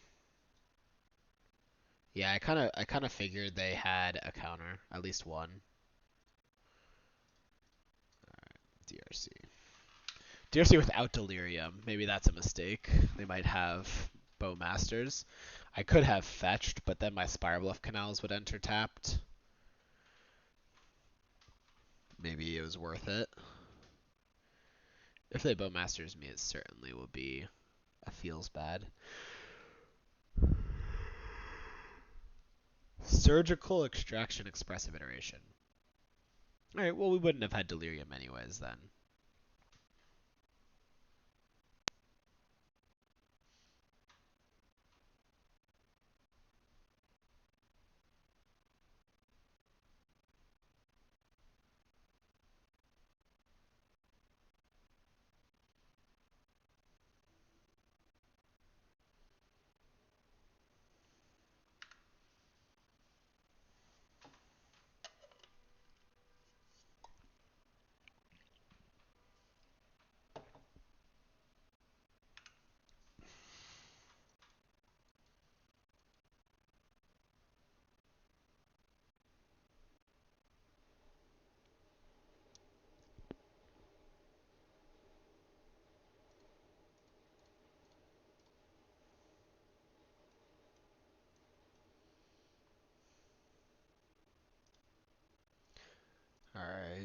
we're dead.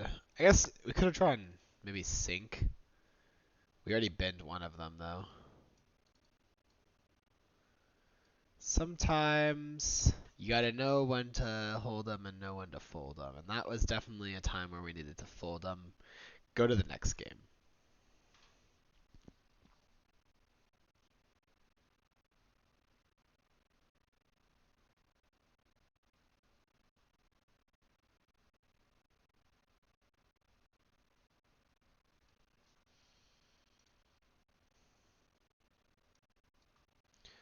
Alright, this hand is definitely a keep.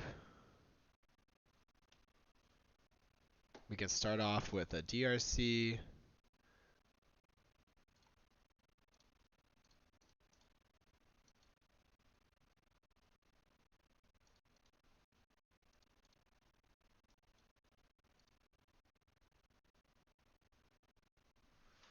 Maybe top this DRC and just kind of try to double DRC them. With the bobble already, like we're very likely to get Delirium next turn. Then we can Unholy Heat a Frog if we have to. Okay, I'm in for that. We do know that the blue-black deck has minimal removal spells, so I'm especially interested in doing a strategy like this. Like, against the blue-red mirror, I might not be as inclined, just because I know that in the blue-red mirror... Oh, they have Deluge. Well, we have Counterspell for the Deluge, so we're actually not really afraid of that. They have to pay the life as part of the cost, so they'll end up paying 3 and then still getting crushed.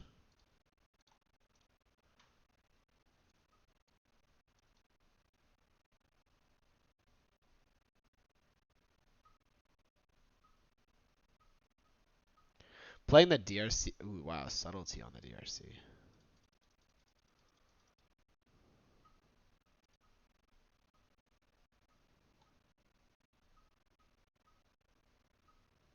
So that kind of tells me they probably don't have a Fatal Push.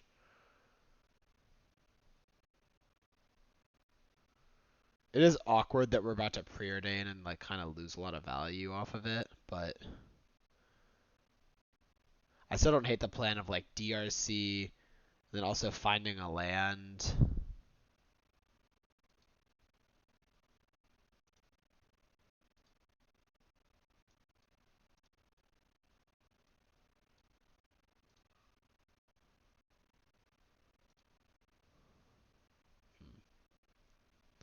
Oh, we're not gonna have Delirium. Alright, maybe I should just bin the DRC at that point. Losing Delirium made it a lot less attractive. I probably should have binned it. I made it. Shit, and I shouldn't have bobbled there either. Well, no, maybe I should have because they could play Bowmasters if I wait to bobble. I made a risky play there.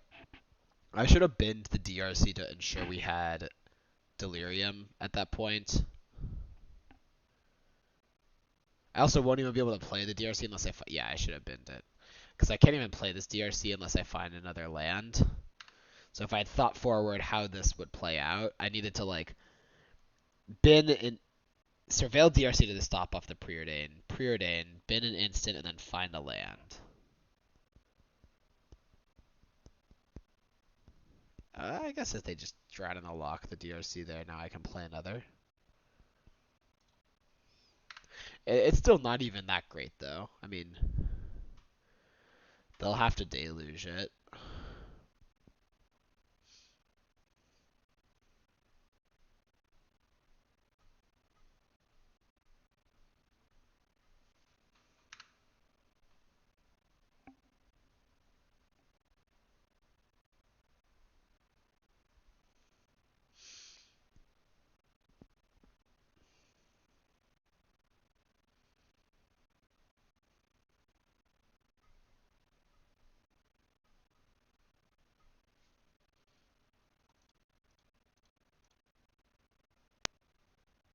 Oh, brutal. We miss on a land.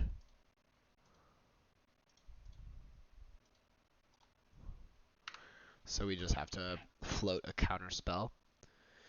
Taking the hearse here, I think that it's pretty good in a spot like this. It'll kind of isolate them onto Frog as their win con. I mean, I expect it's probably just going to get countered. So maybe it's not that great, but...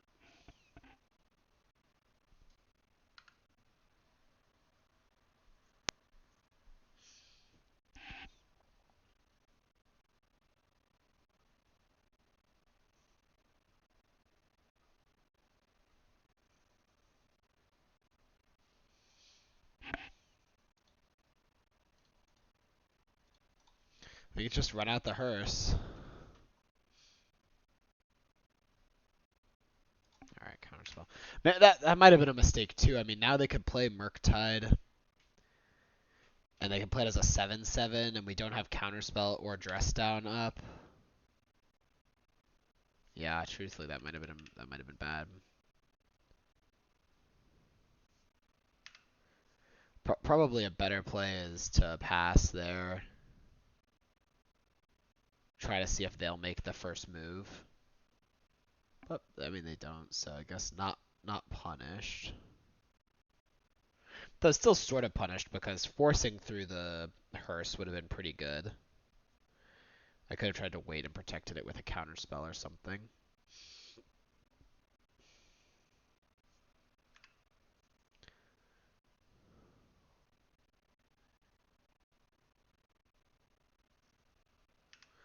Bolt does kind of nothing. Bit of a nothing ball. So what do I think they have? I think they have counters. Most likely they have like counters and potentially like a fatal push or something at this point. It feels pretty unlikely that they have Murktide. I think they would have gone for it by now.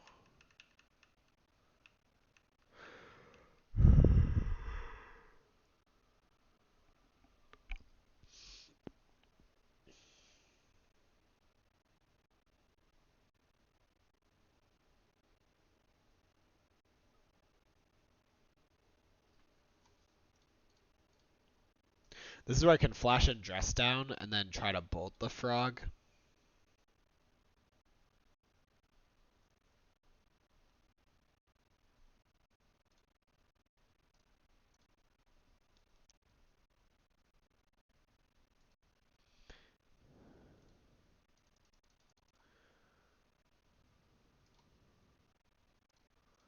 If I bolt the frog here and make them discard 2 cards, they're down to 1 card and then I can heat it.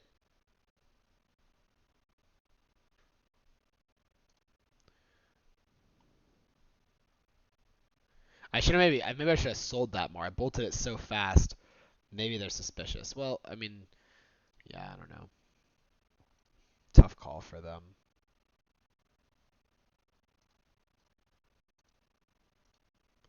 Especially if they have a counter here. They don't have counterspell as their last card. Well, in that case, I might have snare as their last card.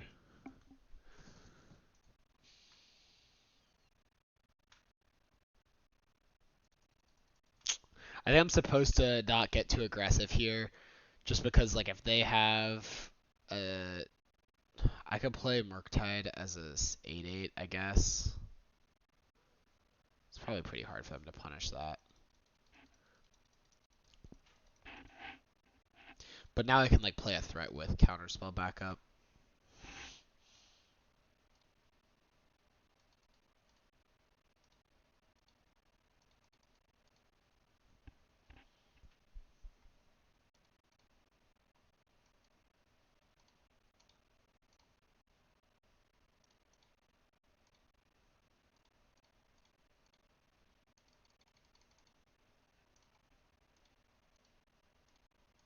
Murktide dodges push and just kills them in one shot, so it's the better threat to commit to here.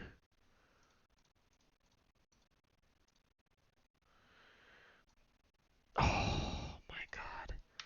So we got like max punished because they looks like they drew counterspell and then had snare. Now if they draw Murktide, we're losing. Oh no, we know they're drawing Delta, so there's no punish, yeah. That's right. We know they're drawing Delta, so we're still in very good shape here.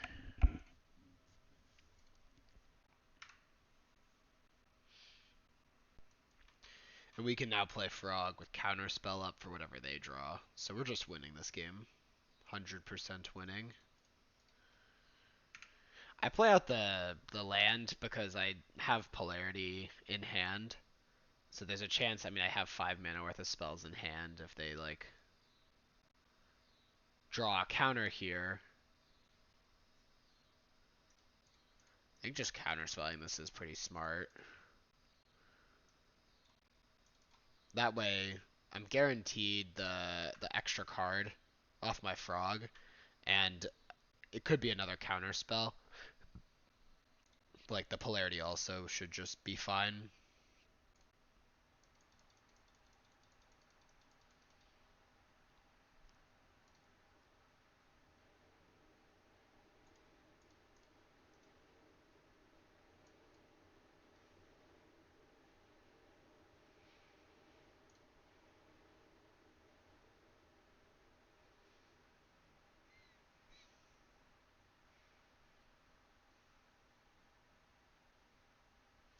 I guess I kind of don't want to play a Murktide Regent, just because there's a risk that if I do play Murktide Regent, if they draw Murktide, I can't invert Polarity then, and my Murktide would be smaller than theirs.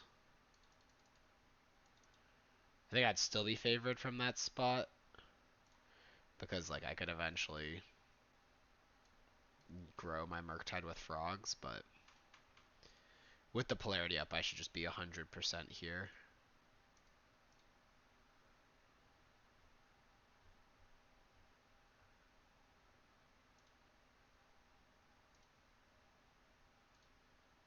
Actually, I guess if they draw Fatal Push, the Polarity is awkward because it, like, half the time it just doesn't do anything.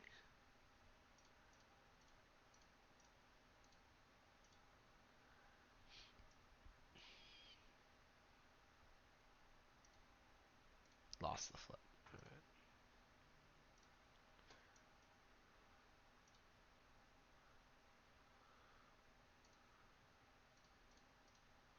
Get another Frog out there with Counterspell up. Oh man, we're living the good life. We're living the Frog good life. Alright, and our opponent scoops the match. Let's get the 3-2 here. We've lost to 2 discard decks. That might be something that needs to be evaluated. I mean, I'm not really sure what we can do about that, but there could be some moves that are to be had. 8-rack, not really a particularly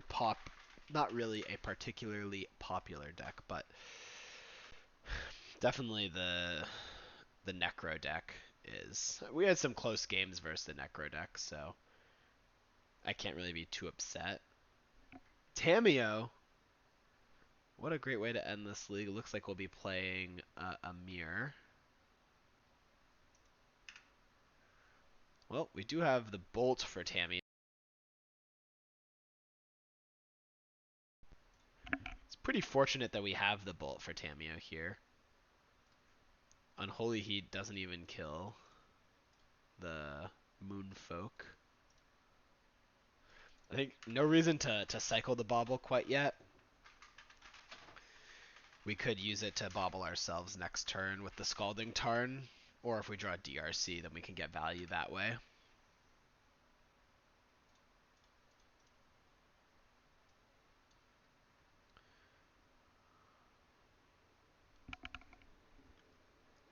Alright, what are we working with here? A Bolt? It kind of depends if we think they're on if they're on like Wizards. This Bolt's not great.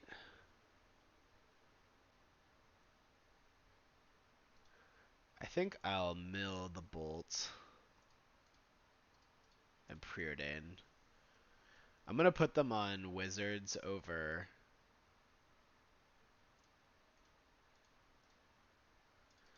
I'm gonna put them on like Wizards instead of Murktide. I think that's the more popular list right now, though maybe it's close.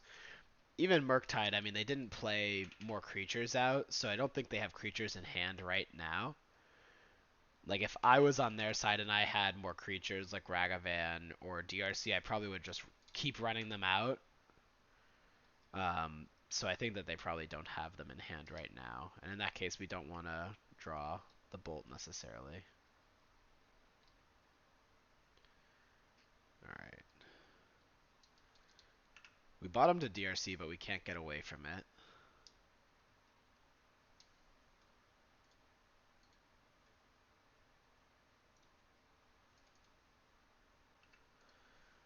We'll just pass.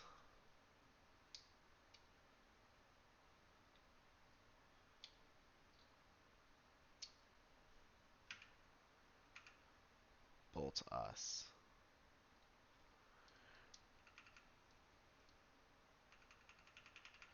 What does this mean? They have no islands in play. Are they playing Harbinger? Potentially. I think I'll top that.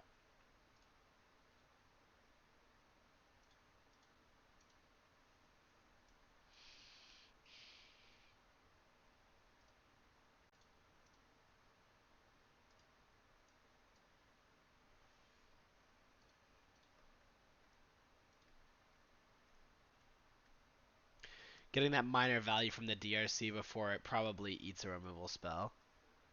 Yeah, assuming if they bolt face, they probably have more removal spells. But we did get to surveil a land into the graveyard and get some better looks at cards here.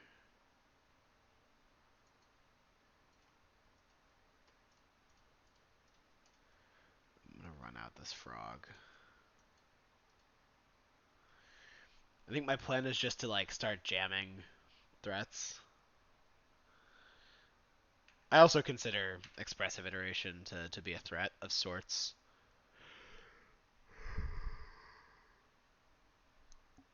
The threat of burying them in card advantage.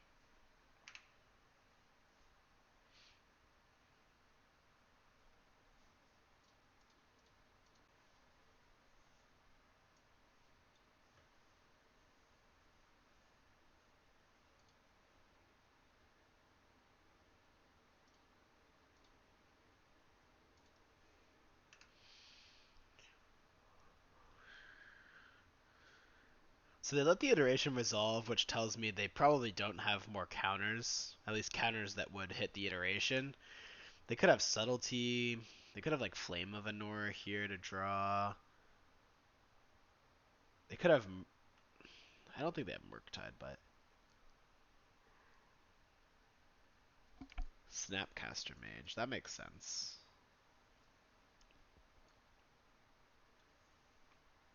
I'm kind of surprised they didn't try to Snapcaster counterspell the expressive iteration.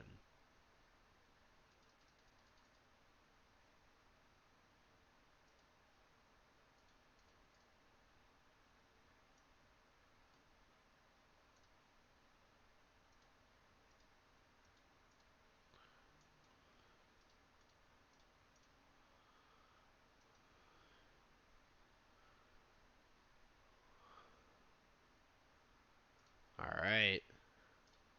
With these Sink into Stupors, I feel pretty confident jamming a Murktide.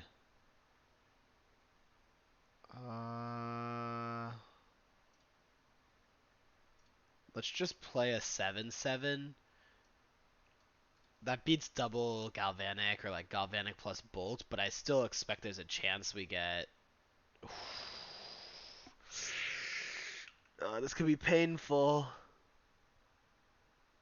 Oh, they won the flip.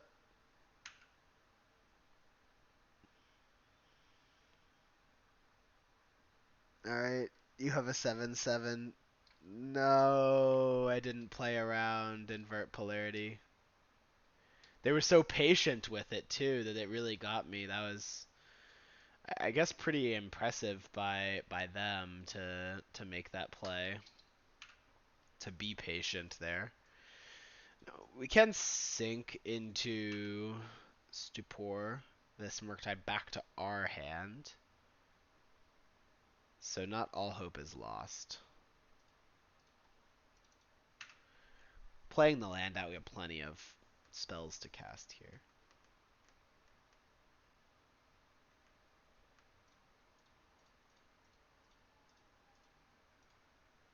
Give me back that Murktide, please.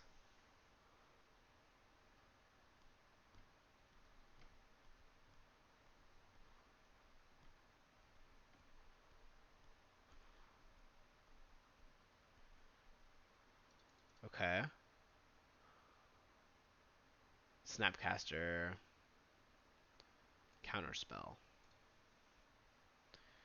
Well, we're going to have to fawn the counterspell, but we're getting back our Murktide, and we have an iteration, so I don't feel horrible about that.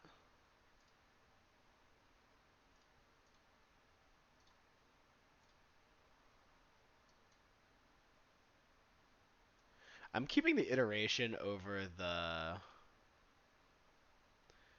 iteration. I'm keeping the iteration over the other bounce. I think the iteration is more likely to find us something valuable. I'm going to get the Snapcaster Mage off the table.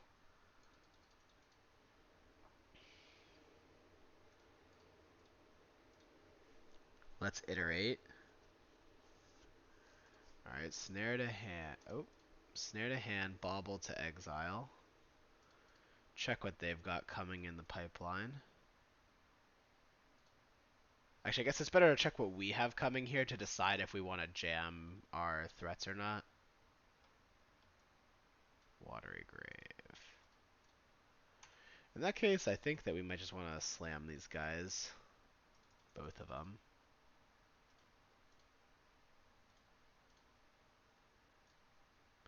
I don't really see Spell Snare being that relevant here. It's like mostly the best targets are Snapcaster and Counterspell. They've already gone through 2 Snapcasters. And like they can't counterspell anything if we just played all our spells. So I think it's like better to be aggressive there.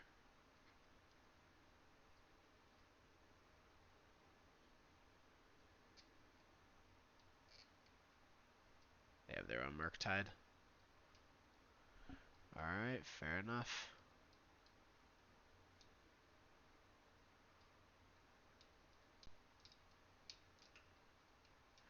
We have a secret weapon with our Murktide, which is that it grows when we activate Psychic Frog's ability.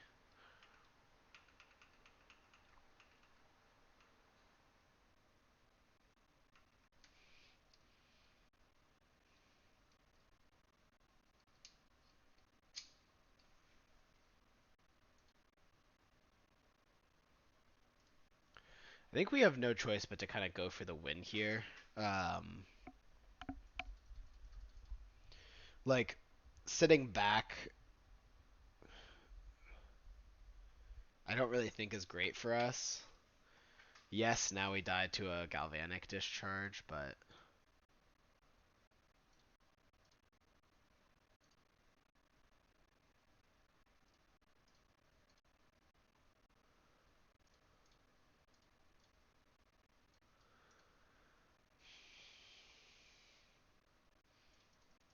I don't know. Maybe we could have sat back and tried to play a longer game.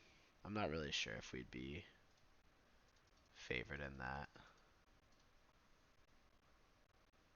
I guess we also died a Flame of Anor, which they could definitely have since they're wizards. Well, choices were made.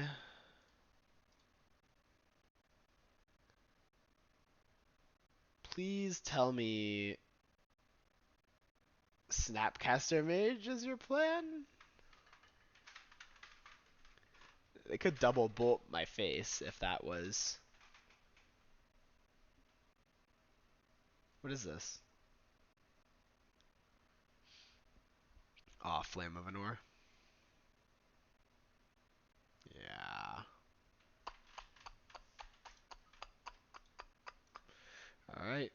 They get game 1. That invert polarity was such a blowout. I'm pretty surprised. I guess the invert polarity on expressive iteration is not very good, is it? So maybe I should have saw that coming.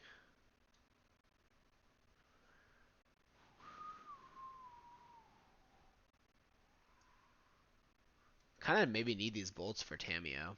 Though they might take out their bolts or their Tamias to try to brick our bolts.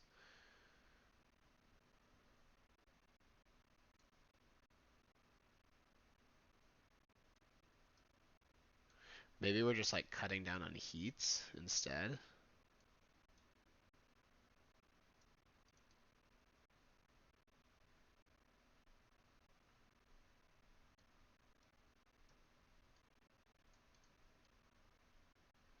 I like all these cards. Like, Dress Down stops Snapcaster Mage from getting value, and it stops Murktide from being big. Fawn might be kind of weak.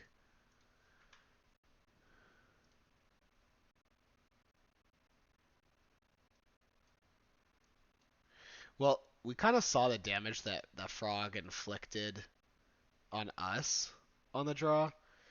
So, based off that, I think I want to inflict that damage to my opponent here. And I'm going to jam a turn 2 frog.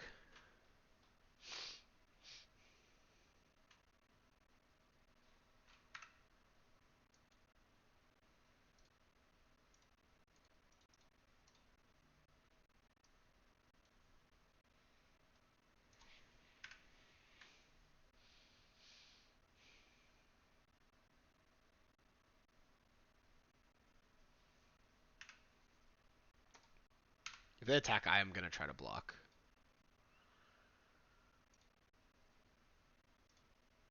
I plan on making this frog big anyways. I think it's kind of like my plan, so might as well try to block the Tamio in the process.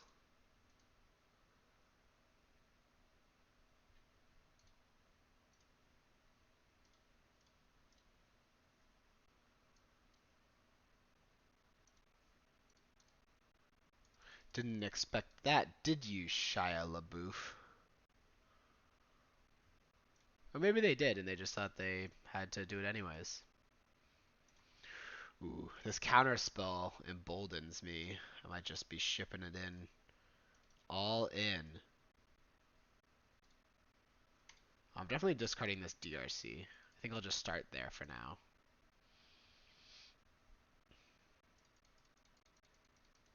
But yeah, I mean, with the counter spell and the spell snare to protect the counter spell, feels like it's an okay time to kind of go in on this, all in on the frog. We already know they don't have a ton of answers to it, so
another frog. Say more.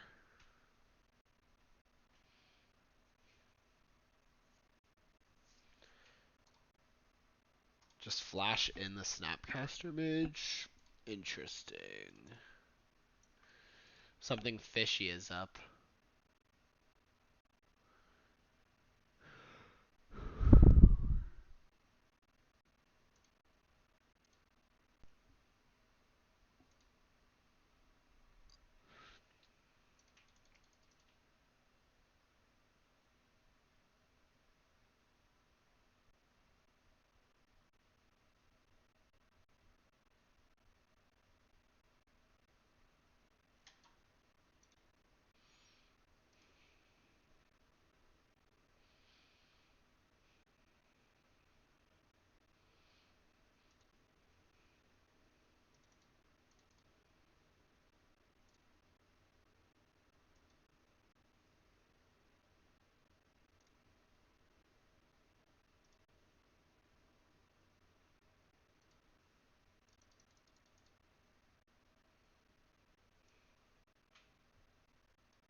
All right, I'll pass with double counterspell up. I think that's the best play here.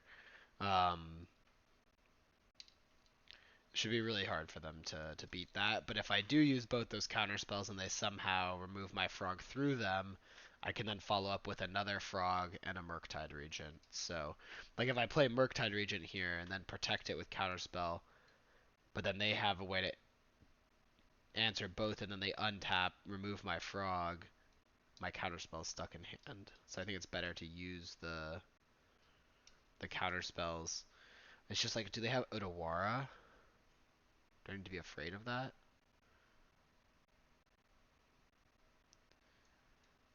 I'm gonna play as if they don't have Otawara because most of the lists these days are playing Stink into Stapor instead of Otawara.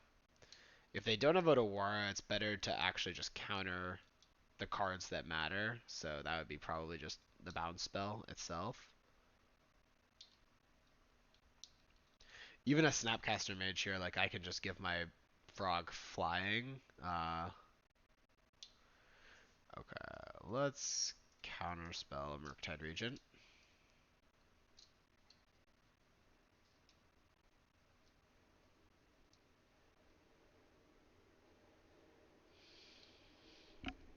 I mean, it's an 8/8 Murktide, so I could just discard 3 cards. Is it even an 8/8? No, it's not even an 8/8. Yeah, I'll just...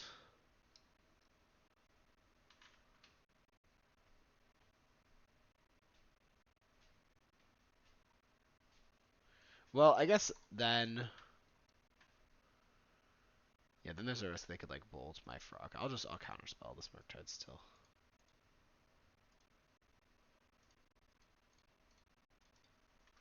That's the safest route here. They should be dead to that.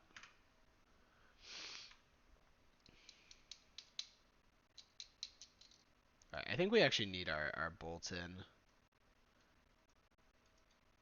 Maybe cut a fawn. I am pretty afraid of Tameo turn 1.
All right, game three. All the marbles.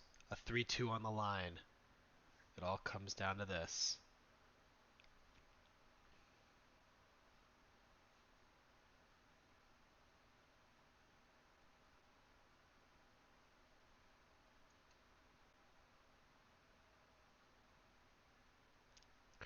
That last game really exemplified why I like Frog. It can certainly be an I win button.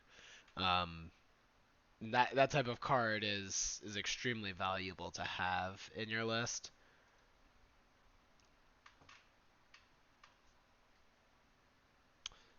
We might keep it going. We might play another league after this. If they play Tameo, we're gonna want to bolt it. Preordain, okay. In that case, we can lead on the sewers. I'm not sure we'll be jamming turn 2 Frog regardless, but we will. Oh, well that changes things. Like with 2 Frogs, we might just start jamming them. Ooh, Hearse too. Yeah, I kind of just want to start jamming 2 drops. Hope our opponent concedes to one of them.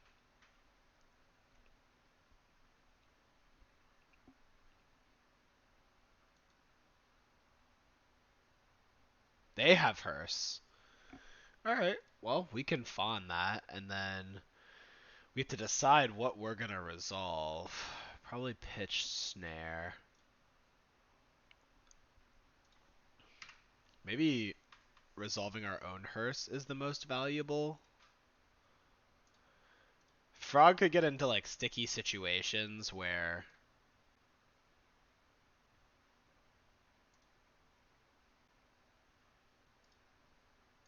yeah, I feel like our Frog could get into sticky situations where like if they bolt it and then they're representing another bolt, can we afford to discard our whole hand? It certainly can also be an I win button, so I don't want to ignore that. I guess the thing with our Hearse is they have Flame of Anor, so they have lots of answers to Hearse built into their deck. We don't, so for us, Hearse is precious and important to keep off the table, but they do. If we got Spell Pierced there, my career would have been over. That would have been it, unfortunately. Let's float this lightning bolt and see what they do next turn. I mean, if they do have another Tamiyo, we might keep it. I think there's a decent chance we'll end up fetching it away. They do have another Tamiyo, so it's a smart call that we floated the bolts there.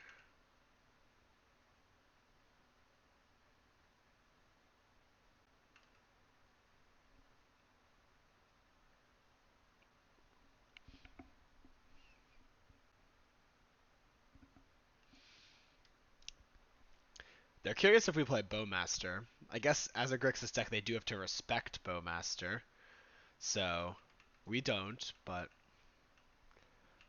and the reason I don't play Bowmaster is I just think it doesn't really synergize super well with the rest of the deck's game plan. Like the rest of the deck is trying to play very tempo oriented and very aggressive, and Bowmaster is just a pretty mopey threat.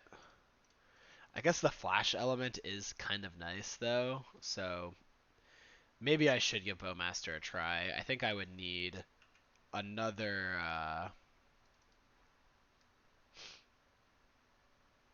Hmm.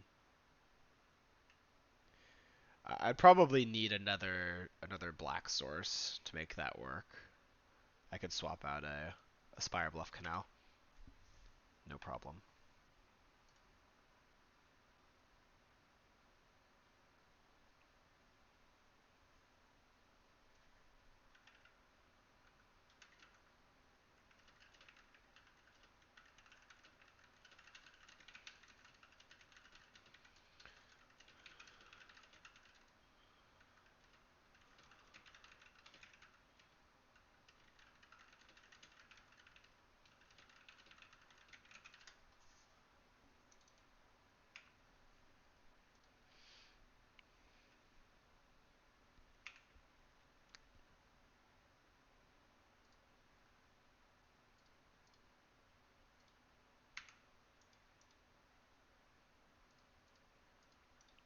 Alright, well they have plenty of energy now to answer the frog with a galvanic discharge if that's what they have.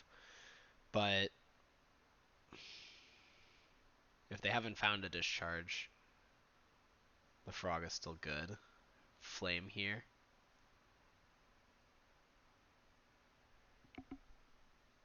5 damage. Okay.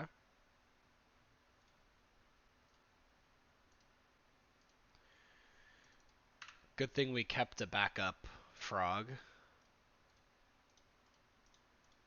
Guess we should start on Preordain. Hmm.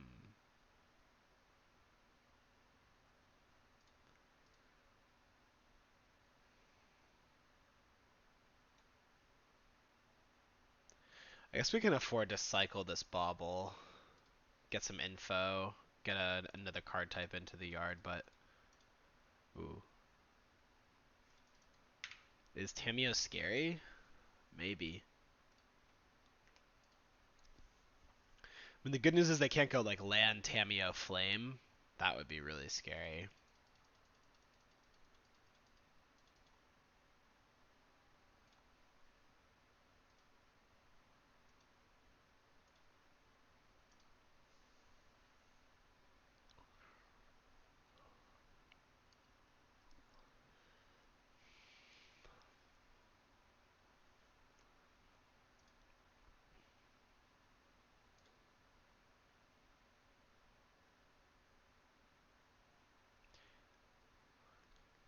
At this point, because they use the Flame of Anor, I'm going to assume they probably don't have Discharge.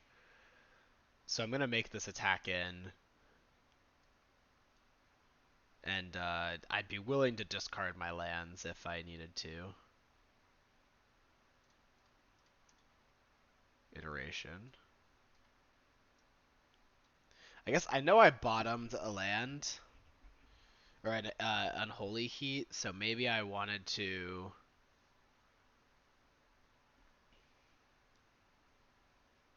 play that differently.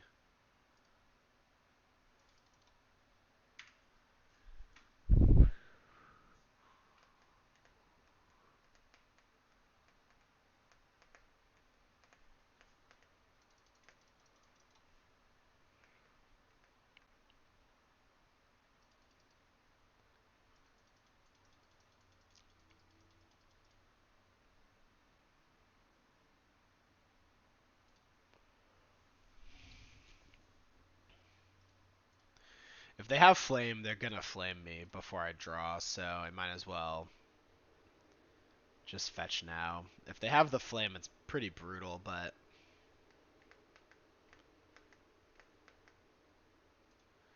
we can get a Surveil in and dig for a counterspell to protect ourselves. Feels like this pause. This feels like a Flame of Anor pause. It's a you are very dead pause.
I'll flash and dress down here to stop the Tameo from making a clue at least.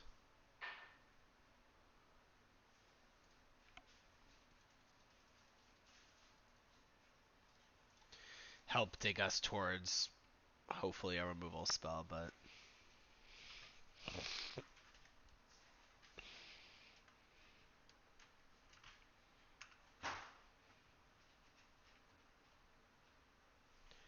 Murktide Regent could be really, really good for us here. I mean, they don't even have any cards in their graveyard to build their own Murktides, so ours would be pretty much uncontested. Ooh, double frog is pretty good too.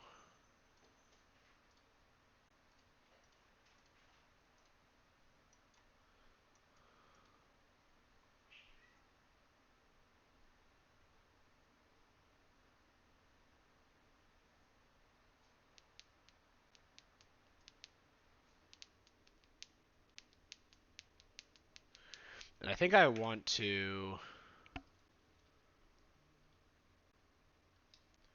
hold up Snare for a potential Snapcaster Mage. And if I'm holding up Snare, then I might as well just not play that Scalding Tarn out. I could ditch it to a Frog as fodder.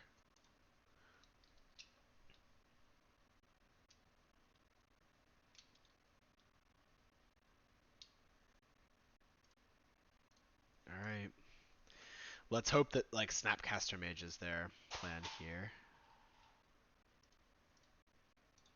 It feels like that's our best angle to still have a shot in this game. Like some amount of the time Snapcaster has to be their plan.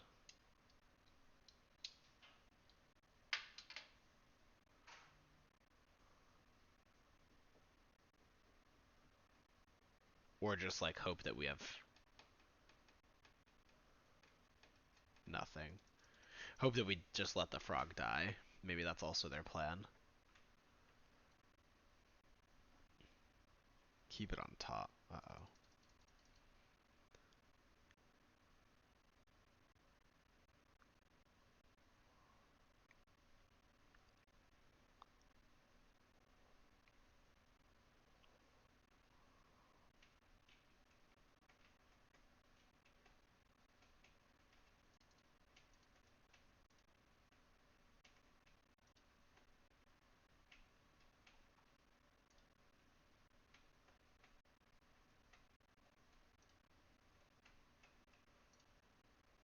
Kind of wondering what they could keep on top. Like Flame of Anor would make sense.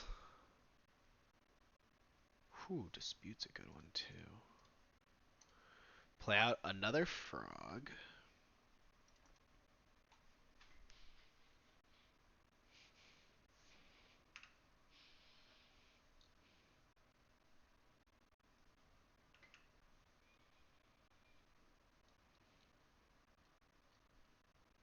Or they just top Preordain. I guess that makes sense.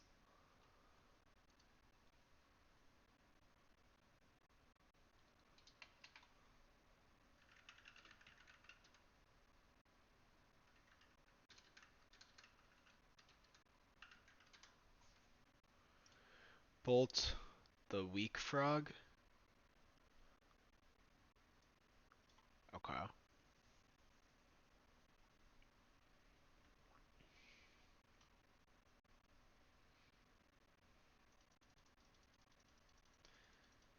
Maybe I could have saved the weak frog there, just discarded Snare and DRC. That's actually pretty reasonable. Yeah, that's probably a fine play. Good play even.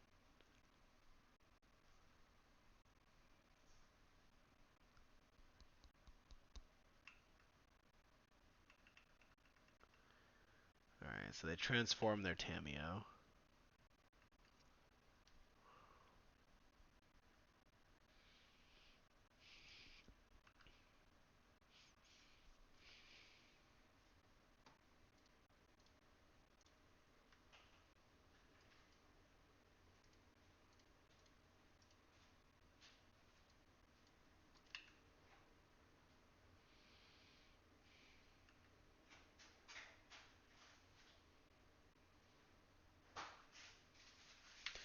Let's take out the Tameo here. We still get to draw a card. Frog draws on damage to planeswalkers, so. Oh wow. Alright. That's a hard cast to dispute. Now I feel less safe.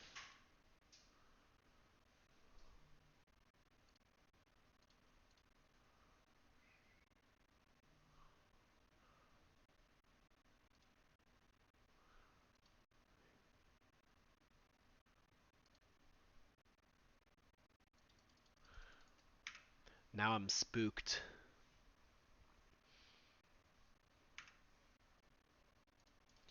This 5/6 frog still is pretty strong here. It's not as big as an 8/8 Murktide though. Actually, it can become as big as an 8/8 Murktide, so that'll probably be what happens here.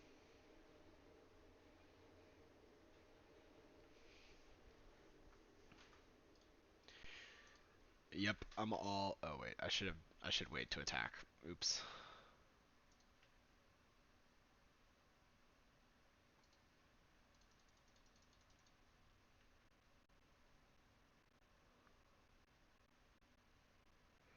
Oh, no blocks.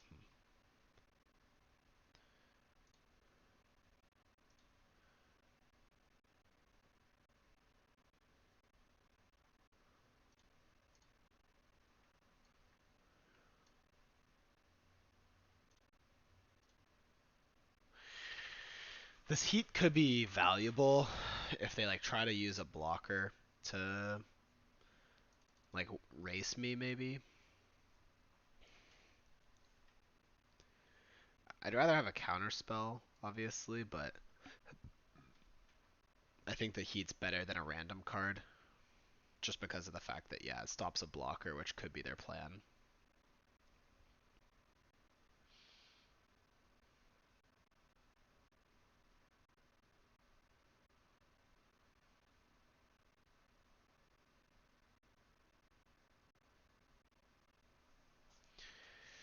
Oh, not the tune. We have the snare, which I intentionally held for Snapcaster Mage. I guess they lost their discharge earlier. We can make a 10, so they can't actually discharge the. I think that we might have them here. Counterspell. That should seal their fate.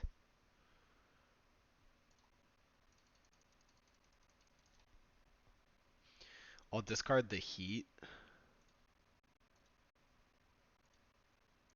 so that I can like have counterspell and then spell snare for their counterspell. If that's their plan. Counterspell.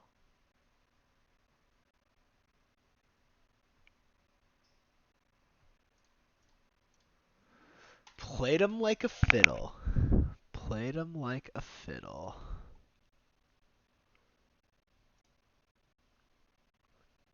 Though I think if they had made that play, no, they had to wait because we could actually outsize their. Yeah, we could actually outsize their Murktide. Alright, if they have another discharge, then they're actually still alive. And they're up a card. Oh, if they have Snapcaster Mage? Ugh. Oh, we did not play them like a fiddle. Oh, that is pain. That is pain.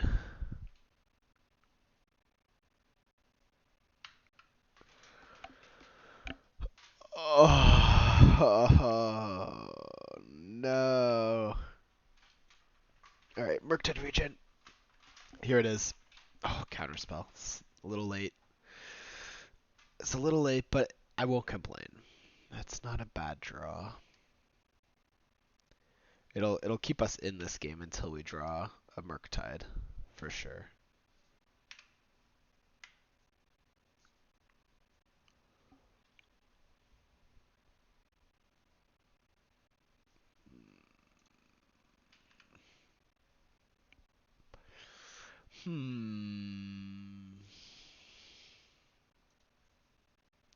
Okay, but actually, like, where are the Murktide regions?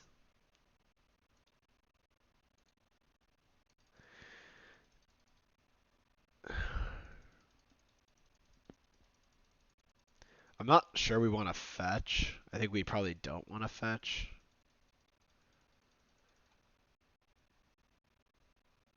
Might be actually more valuable to keep ourselves at the odd life total.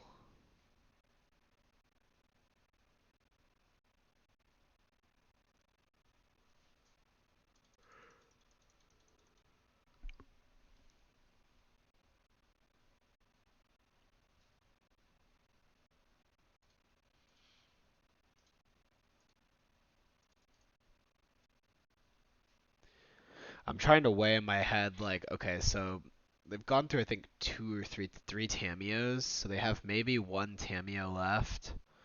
They could play a Murktide Regent that's a 6/6 that I'd want to heat, but like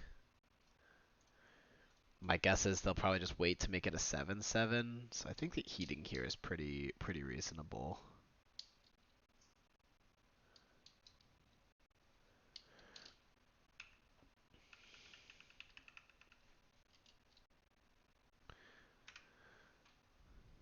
We could definitely outdraw them here.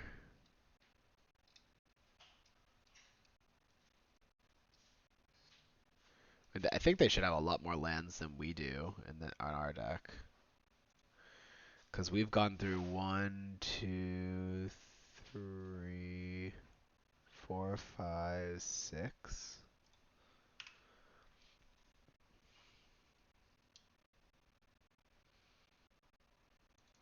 Their play might just be to deck us. And it might work. Murktide Regent's the last 3 cards of our deck.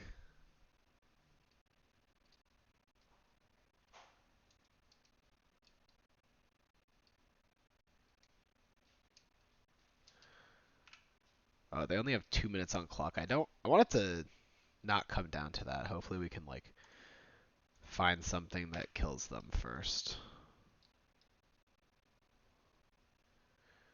Maybe do I have 1 frog left?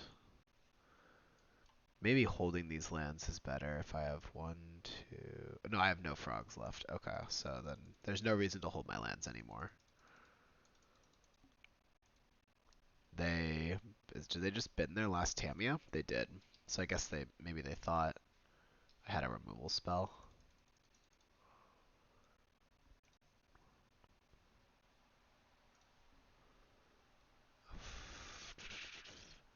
Just making sure I have a fetchable left. I have a Watery Grave. Alright, let's go grab the Watery Grave. So our deck is mostly spells at this point. Gotta feel good about that.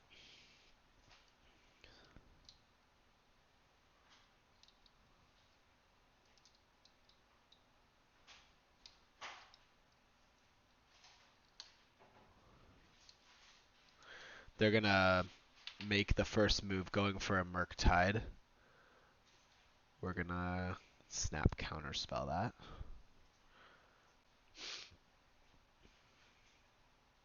They go for counterspell.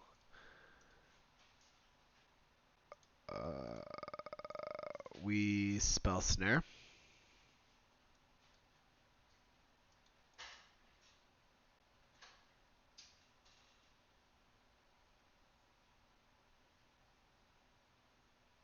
So they polarity our spell snare, but that's fine.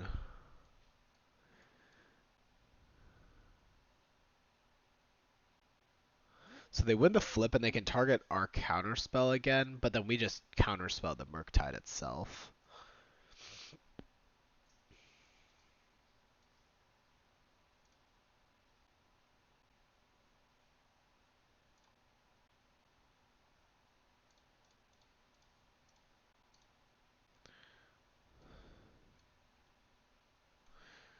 And now we draw Murktide Regent. Boom. Okay, second is super. Well, I guess that lets us unsummon a Murktide Regent.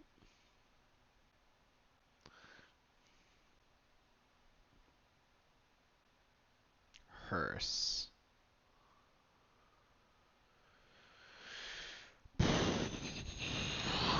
I mean, our graveyard is so stocked, it's not going to kill us. We just need to keep their actual creature off the battlefield, I guess. Alright, here's a DRC. Invert polarity. Counterspell. Oh, no way.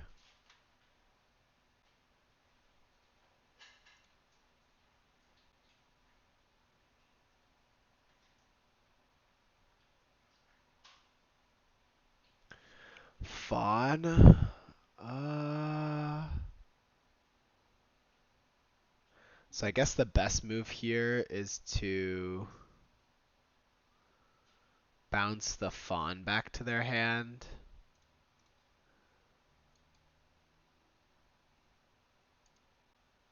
And resolve our DRC. Now they have fawn, but they need to draw an answer to DRC for it to do anything.